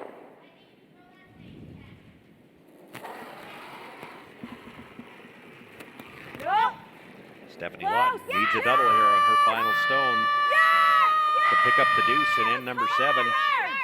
Got to be thick on the first one, makes the hit, comes across, and a little too thin. She's on the back end of the yellow stone and will slide through. That's going to be another steal of one, and handshakes. Robin Silvernagel will be the 9-3 victor over Stephanie Lawton here in draw number 6. And we see a few hugs there from the former teammates as well.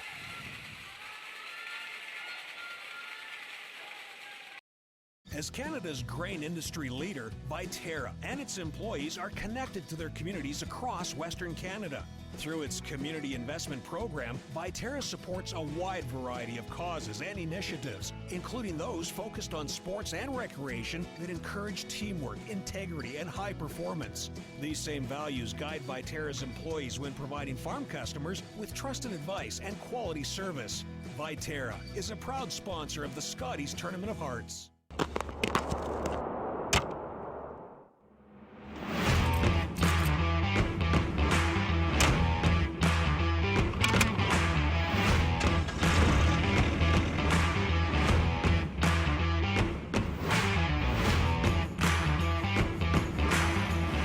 Introducing the all-new heated cab for the John Deere 1R tractor. Simply captivating.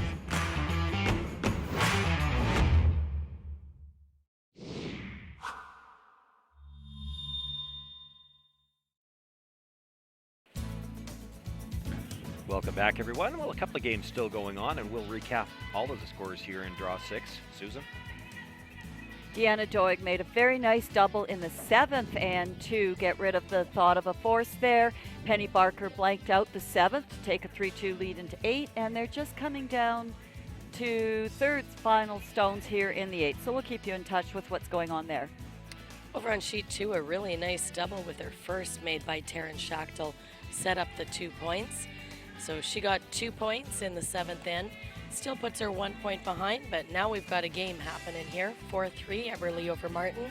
Skips rocks in the 8th end coming now.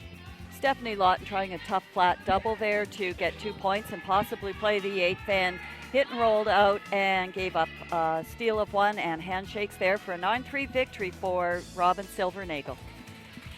And over on sheet 4, final score 8-1, Chisholm over Holland. So we will turn our attention right next door onto sheet 2. Yeah, that is Taryn Holtby sitting a couple on the forefoot and just through the guard. Although I don't think the guard quite got there, but definitely sort of does the trick. Well, it took away the double. Like the double on the yellows, she can't get to the inside of it. And if she hits it on the outside, she's in danger of jamming it onto her own stone. They're going to call a timeout. Yeah. Here comes dapper Mark Lang. We're going to see Fedora Mark Lang. Chantel's team has controlled most of this game, but the Martin team has had a very nice strong end here. There was a jam by Larissa Murray when there were all sorts of rocks in and around the button forefoot, and that handed the advantage back to Martin here. So it's just been throw, guard, peel, throw, guard, peel.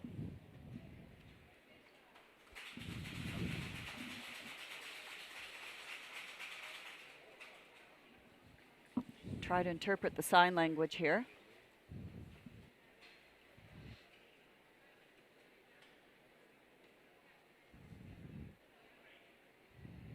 So what do you think he said, Susan? I'm not sure. We don't usually agree on strategy. He said, or I'm always learning strategy. Let's put it that way. He said, I'd like the chicken pot pie for supper. Yes. Try the soup. It's delicious. Out turn side onto the yellow and try to get it over the top of the red. Over the top of the red. Yep. I actually think that's kind of all there is. Oh, yeah. Be an inch more. You know, Chantel likes these. Can throw them well.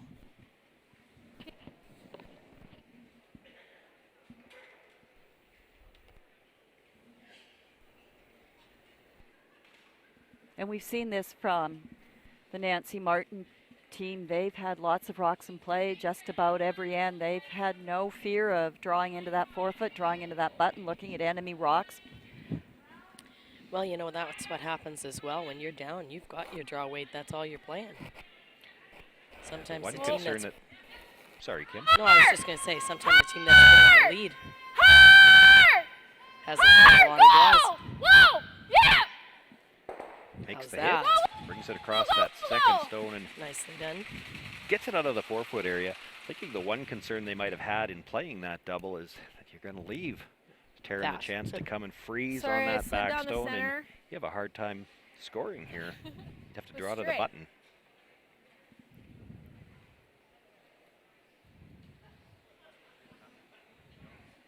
Great sweeping to get that by the guard, because that would have been one of those dreaded feather ticks that would have put you into an awful lot of trouble.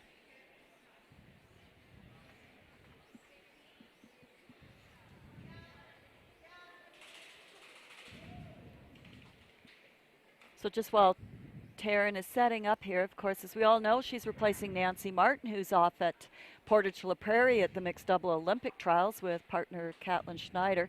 Happy to report that they've won their last 2 games of the round robin, sitting at 5-3. I believe that should get them at worst case into a tiebreaker. Into the top 8. Yes, great. So they're done the round robin. We have to wait and see till later on tonight the final results, but very happy for Nancy. They knew all year long planning the team lineup here that Nancy would not be here for the provincials, but quite happy to see Nancy have a chance at an Olympic trial spot. That would be fantastic. They had to wait forever on the line on this stone, but Taryn Shackle able to come down, sits on the corner. He's got enough of that under the guard that I don't think there's any way you could pass it by the red. Oh, I think all she can do is take her one. Well, Taryn's made a lot of those shots this weekend. Yeah, she's come in and played very well.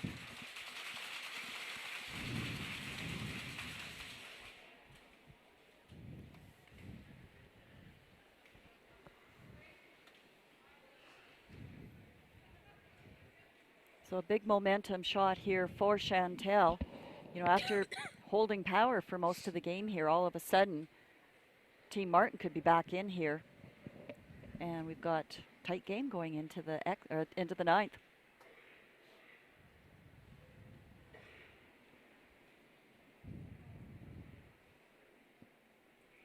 Chantel Eberly with her final stone here in end number 8. She's got a 1-point lead. Needs to catch a good piece of the button to pick up a single point here, or we'll be all tied up after 8. And this is a long ways out there. Sweepers cleaning it, but the way they're going kind of looks like they'd like to go for weight, and this has got a curl. She's going to come down, nudge that yellow stone, and did get just enough of the button to pick up her single point. So she will take a 5-3 lead into the 9th end, but it will be the Martin team with last rock there. Boy, great sweep, Judge. And before we go to break, we're going to turn our attention right next door. Just 2 skip stones left to come, and one of them on its way into the rings now. Ashley Howard looking for the corner freeze. Trying to draw her way out of trouble here, looking at 2 Penny Barker stones. It looks like she's put it in a really nice position to at least count out that other yellow one that we see top corner of the 8-foot. Well, and it makes this attempt for 2 much more difficult. She's got to catch a solid piece of the 4-foot. But does give her a draw for 2.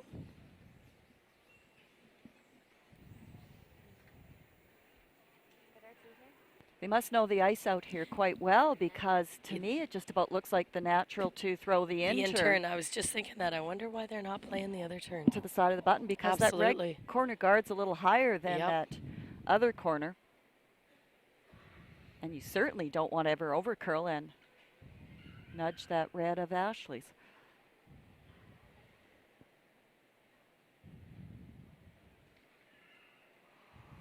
So Penny Barker, our defending provincial champion, looking to draw a full piece of the 4-foot here to count a second point to attempt to go up 6-2, or sorry, 5-2. Get my math going. Had to wait on the line and actually now trying to get it to curl to come off the corner guard. That just got by the corner. Now is it going to stop in time? And it does. So that's why they played that turn. Yes, they knew what they were doing. And they pick up their 2 points there and a 5-2 lead going into the 9th end.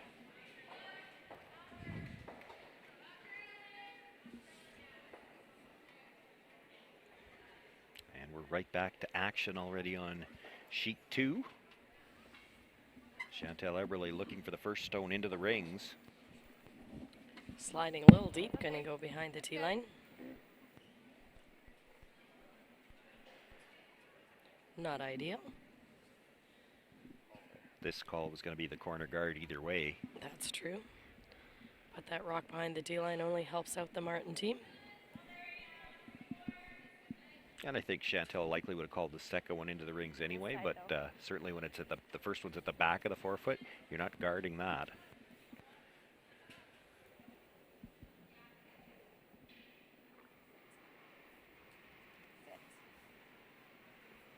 Corner guard has to stop first. It's going to be tight, but it does stop out of the rings for corner guard, and now we'll see another attempt made to come into the top of the 8-foot.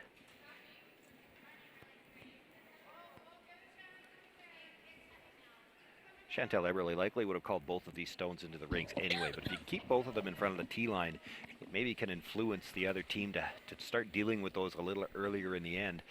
Right now, with only one possibly in front of the tee line, Taryn Shackle can wait quite a long time before she tries to address that. That rock at the back is actually already helping her. Yeah. And this is going to come up So well Haley, short. They yes, did not Haley want to guard Jameson here. coming up short here, so things setting up as nicely as Taryn's team could possibly hope for. Teresa Waterfield looking to draw in behind the nice corner guard that she just threw. Teresa just a few years out of junior. She was a 2013 junior champion with Jessica Hansen, curled with Fesser twins. Nothing under the brushers yet. 8, 9. I saw one hand go up. They might have felt it was a little bit strong. She can afford to be deep. They'd like to bury this. Good shot. Chantel trying to get an idea how much they can see from the hacks. Looks like about half. Something yellow. So Larissa Murr getting ready to throw an in-turn, basically a peel.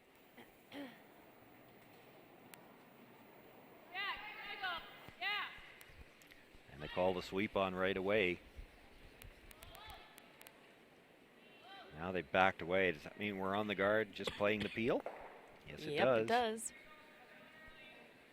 That was pretty easy weight. I don't know if that was the weight that Chantel was looking for or not, but it's not exactly the roll away peel weight. And it doesn't roll away. It does hang on for a bite of the back 12. And another rock that probably helps the Martin team. It's just another one that something could jam on later on.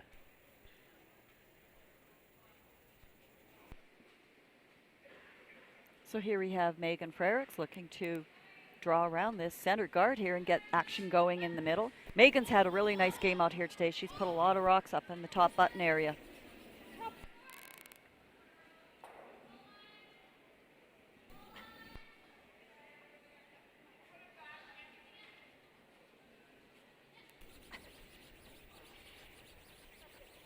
There's another good one. Makes the come around to the top of the 8-foot. Not shot rock yet, but lots of time to deal with that one at the back of the 4-foot. It was more important about getting buried there, and you can see from that angle, she left just a sliver there. Not really enough to do anything with it. Chantel Eberle with a 2-point lead. Probably not happy to be forced into these draws, but you got to deal with those rocks in the way that's available to you. Larissa Murray with the out-turn draw, trying to come and sit on the corner of that yellow stone. This might have been a little bit out there. They're already switched to the offside sweep. Trying to get some curl on this.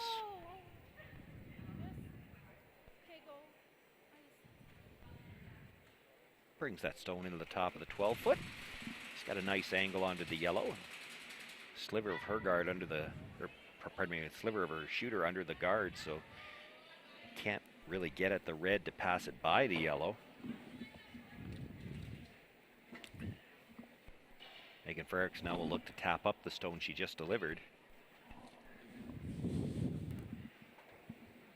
As close to the nose as she can get. Try to tap this close to straight back. Sit shot rock and third shot. 7. Now. We're 6. 8.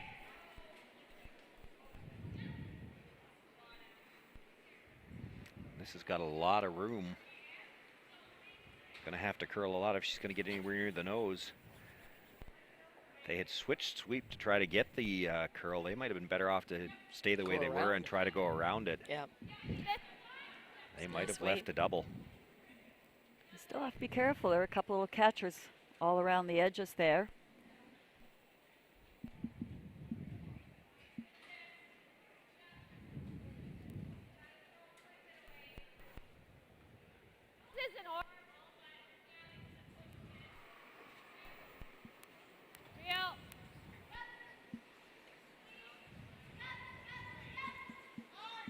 Christy Gamble and Hacks. Looks like they are looking for the double. It's going to be actually the rock just behind the broom that she's got to hit first and then kick the other one straight out the side. Needs a lot of weight to make this. This is going to be tight as to whether or not it's getting by the guard. And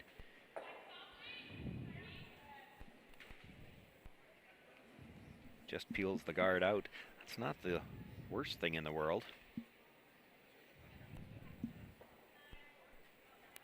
No, and I don't think it was quite the peel weight either, but I think there was a tight throw right from the get-go. The sweepers were on it at release.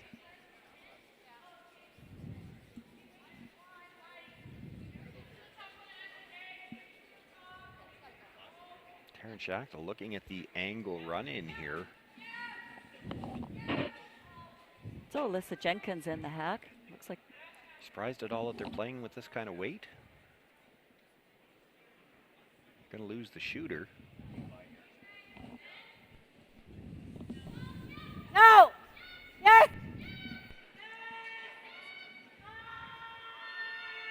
If this over curls, they'll drive it by the stone at the back.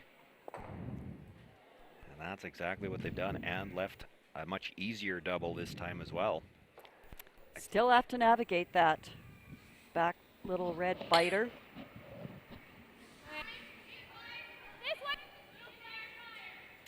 You might even get the triple on the yellows. Yeah, I think you have to play it. Looking at the clock, they're not that tight for time. I was really surprised they decided to play that with that much weight. I thought another little draw weight tap would have been, and perhaps on the other rock.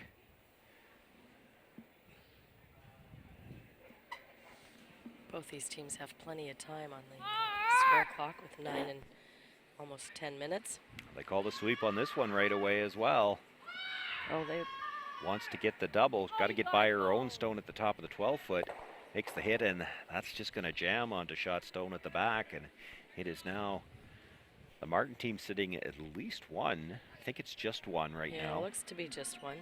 Mind you, boy, you could hit that just a sliver off the nose, you'd be sitting 4. If you could pass it between those two yellows. I think we're about to see a timeout. There we go. Yeah, I think so. She's looking at the draw, but she might not get a better chance to make that hit.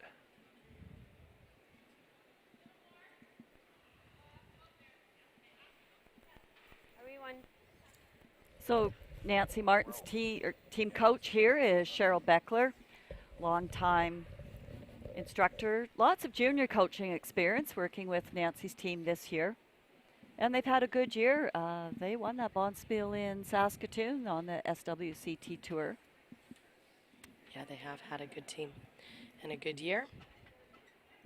That's why I know that they always knew Nancy was leaving, but it is a little bit disappointing that those two events were over top of each other. I know what you were saying there, Sean. That's not so easy to move that red through that hole. It looks to me like it's not over an top easy, of that no. yellow. Yeah, she's got to hit it just a sliver off the nose to actually make the shot. And isn't that jamming then? I know there's room to pass it between, but it is precise for sure. Yeah, it's got to be full 8. Yeah. Okay. Looks like they've decided to play the out turn come around on that one in the top 12-foot.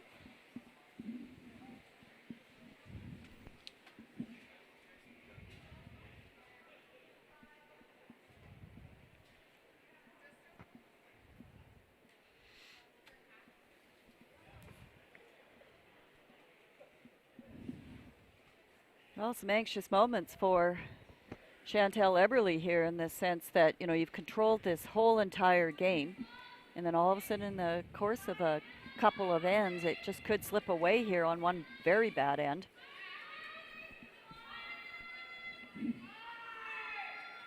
They were on this early just for line. It's just the one sweeper on the inside trying to get it by.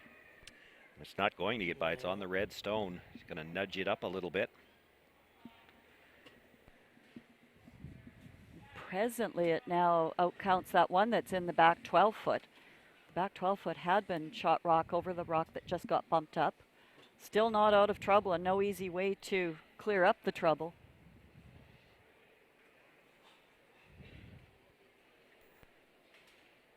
That side yellow 8 foot yellow rock's actually helping the Reds quite a bit right about now.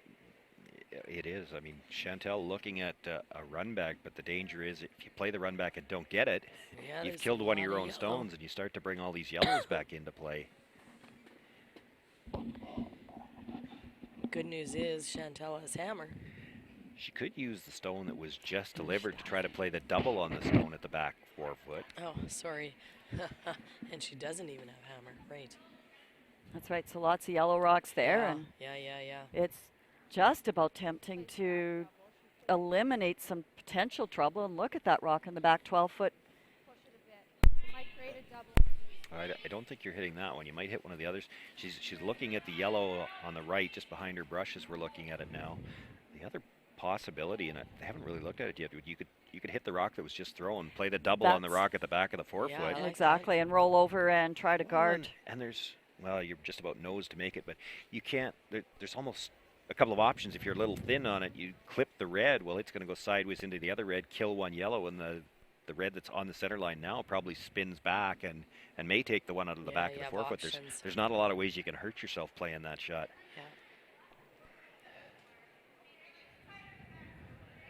Yeah, because by removing this yellow, you open up that double on those 2 reds that are there. Yeah, exactly.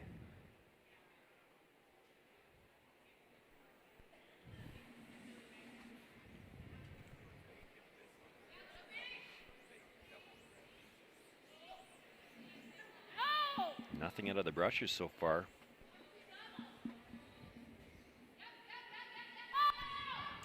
Makes the hit, does come back, catch that second stone. Now will the first one get out of the rings? No, it hangs on for 1, 2, 3, 4, 5th shot. But if you can make the double, you're sitting 4.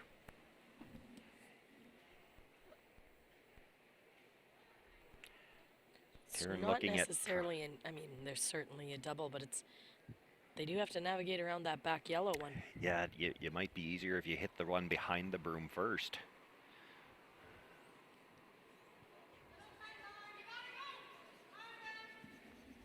But then you've got to hit it really hard. Danger in hitting, well, it's not a danger, you'd still be sitting 3. The problem with hitting the center line one first is that your shooter is probably spinning up and out of the rings. Well, Taryn made a very similar double here in the 7th end to set up their 2 points.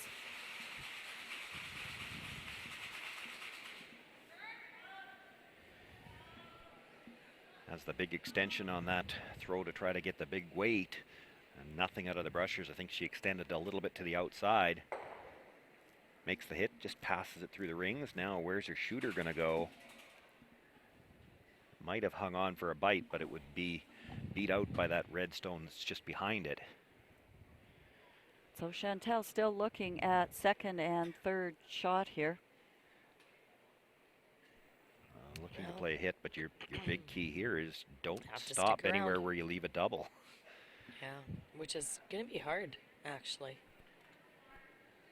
How do you not set up a double here? You almost have to play just for a dead nose Dead hit. nose is their best option. She rolls much to the outside at all, it'll be a nose hit for 2. If she rolls towards center line, A double for 4. there'd be a slash double for 3. 3 You for lose the sure, shooter. and if you Yeah. leave it close enough that she can keep her shooter in play, it might be for 4. Might be for 4.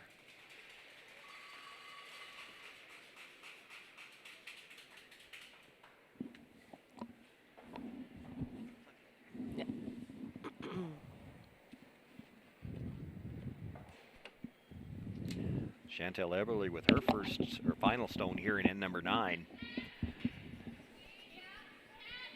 Needs a nose hit. Yeah, just throwing easy weight, trying to keep this shooter in play.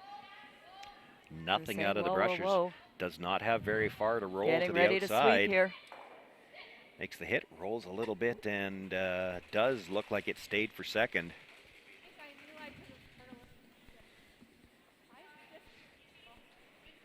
Yeah, I think that was as good as Chantel could do there.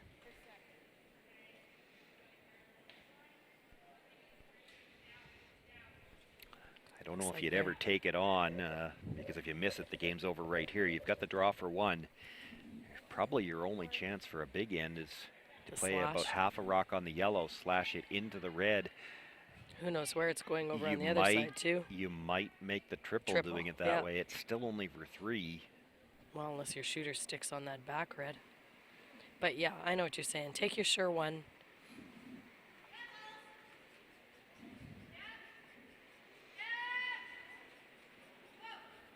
Well, it's a great shot. If you play it and you make it, you probably win the game if you make it, but you definitely lose the game if you miss it. Yeah, exactly. Megan Frerich's not real happy with this draw weight here. She's been signaling heavy the whole way.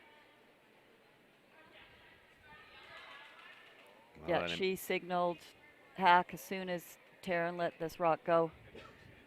So heavy, that slides through, and it will be a steal. And handshakes. Well, sometimes need a break, big break to do well. Yeah, lucky to be good, good to be lucky.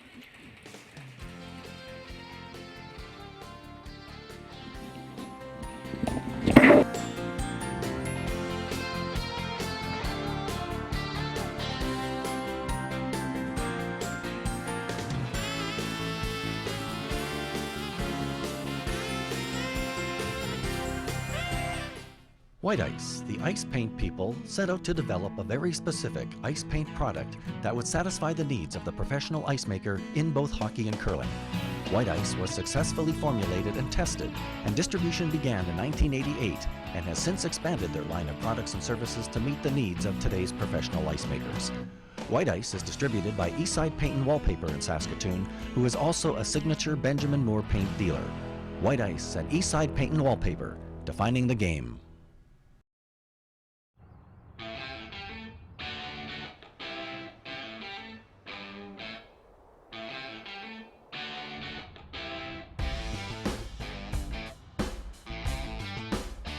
Take your Share More plan with you and enjoy worry-free data in the U.S. The all-new Share More Canada and U.S. plan, now available from SaskTel. Welcome back, everyone. Just the one game left to be decided here in Draw 6. Susan, can you update us on what's going on sheet 1? All I can tell you is that Ashley Howard got 1 point. I don't know how that force came about. I do know it was a force, but Penny Barker is holding a 2-point lead going into the 10th end. And to quickly recap the 3 finals, Kim? Sure, let me do that for you. Sheet 2, we just saw that happen. Score, make it a final, 7-3, Eberly over Martin.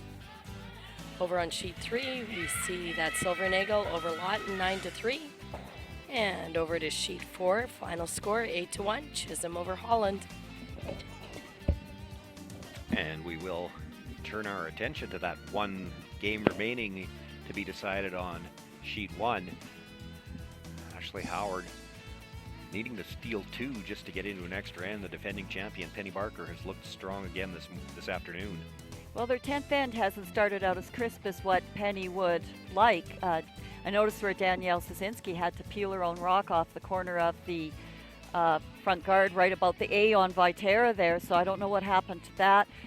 And then the guard for Howard's team ended up in the 12-foot. So in the meantime, Lorraine Schneider just tried to run a double on a red corner that Ashley had thrown and over curled. That's why her yellow rock is still there and the red rock on the 12-foot is still there. So Ashley Howard trying to steal 2. This rock just comes a little bit deep. So they're all just trying to help each other out here a little bit so far. Not that you like to report misses, but that is how this end did get set up. Well, I don't know that the misses or miscues, if you'd rather, for the Barker team are really hurting them that bad. The center line's open, and right now it's not looking good for Ashley Howard to ever sit more than 2. Well, she's sitting 2 and the middle of the house is wide open. That's going to leave a pretty comfortable opportunity for Penny Barker to win it with her last stone. Well, you're absolutely right. You know, there are not 3 rocks lined up on a center line somewhere right now, but you'd still... We've talked about it before, haven't we? If you want to try to steal 2, you either need to bury 2 good ones in the middle, or you got to sit 3. And right now, I don't see that Ashley Howard has either of those options available to her. So this is Carly Simon from Toronto, permitted, I think it's legal. Carly Howard. Sorry, what's like Carly Simon? Oops. Maybe she'll break out in song. I haven't heard her sing yet, but perhaps if we ask. I don't know where that one came from. I had the Toronto part right. Anyway, she is the one permitted import that teams are now allowed. So calling upon her cousin. I'm not going to say last names anymore.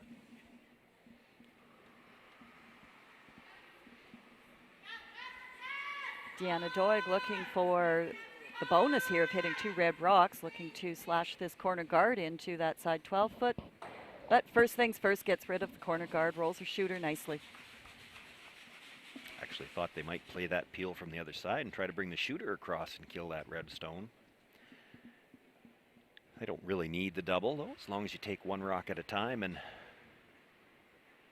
well, and as we've seen, we know it curls hard off that center line, and here you are just trying to eliminate rocks. That's the short path for your shooter to go, so sure.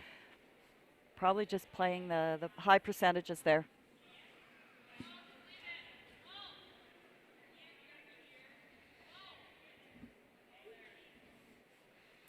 Well, they were looking to play another guard here. This is going to slide all the way back to the tee line, so they do sit 2 for now. Penny Barker asking if they want to rip it. I think you might want to stay right here on this one. If and for both, yeah. If you roll out here, the next call is to come around that corner guard. You know you're going to be looking at a couple throwing your last. Well, and for both these teams, I mean, every game is important in these standings, but right now Penny Barker already at 2 losses, Ashley Howard at 3 losses, so neither one really wants to take another one. Well, that plan can only work out for one of them right now. Penny Barker's in a really strong position. Penny wants this rock to roll out, doesn't want anything that they can freeze to. Well, the rollout was plan B. They were trying to nose hit it, and when they weren't going to curl enough, that's what they were worried about, was leaving something in the back behind that corner guard area.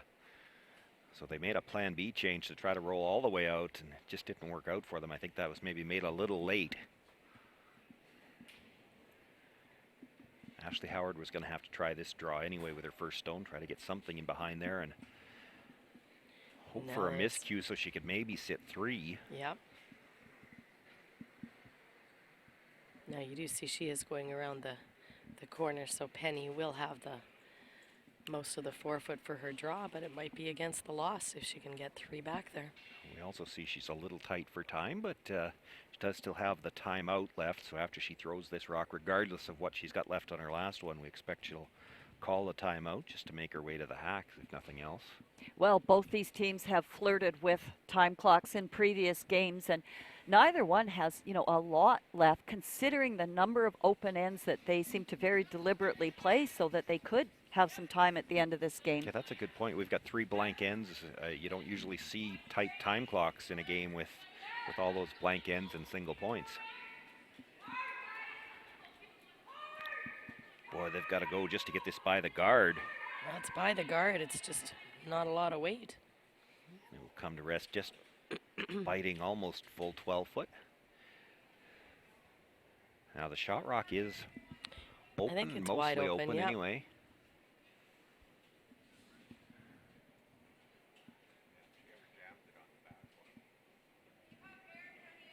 So again, this is to your point, Sean, you know, do you play the yellow run?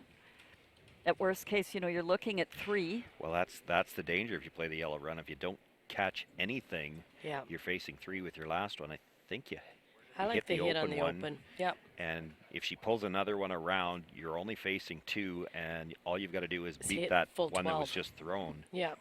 And even if you do have to outdraw them, if they do happen to go around back somewhere, you just have to basically hit the rings.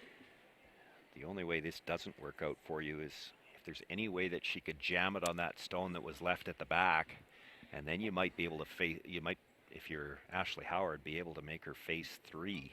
Yeah, because the jam on the back should leave her shooter there. It'll leave her shooter in the rings, that's, I think so too. Ashley Howard will have to find a way to make a play on it if that's the case. First of all, got to see how this works out. Brushers were called on this early. They were trying to just peel it out.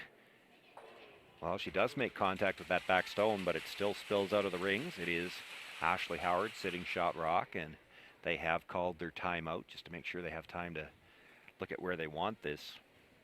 Right, because 54 seconds on their clock.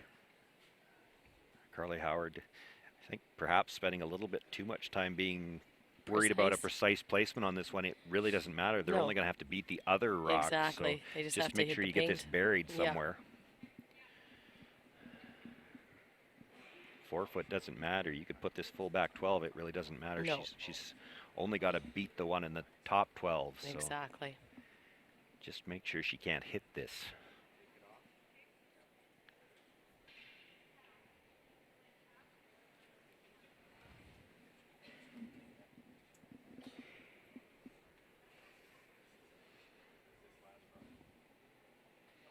Timeout hasn't expired yet, so she's got lots of time to throw this.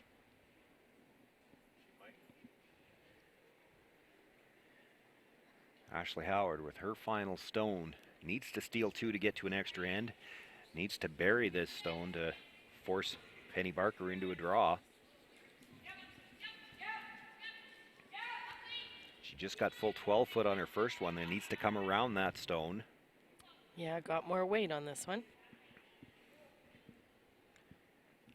Got room coming by, and now how Very deep nice. is it going to go?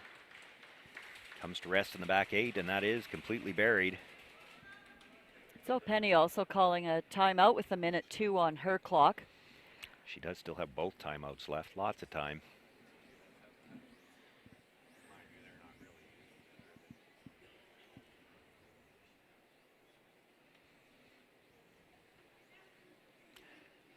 Cleaning her own path all the way down to the hacks. That's really perhaps only the biggest fear here is to have anything grab. And the luxury you've got for Penny Barker where she gets to play this draw, she doesn't have to come too close to the middle.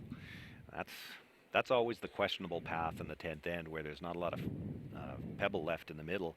She gets to throw this out nice and wide at the edge of the 8 foot. It shouldn't really have to worry about fudge till right at the end. And Yeah, no, not a lot. We actually haven't even seen a lot of fudge on this haven't seen ice. much.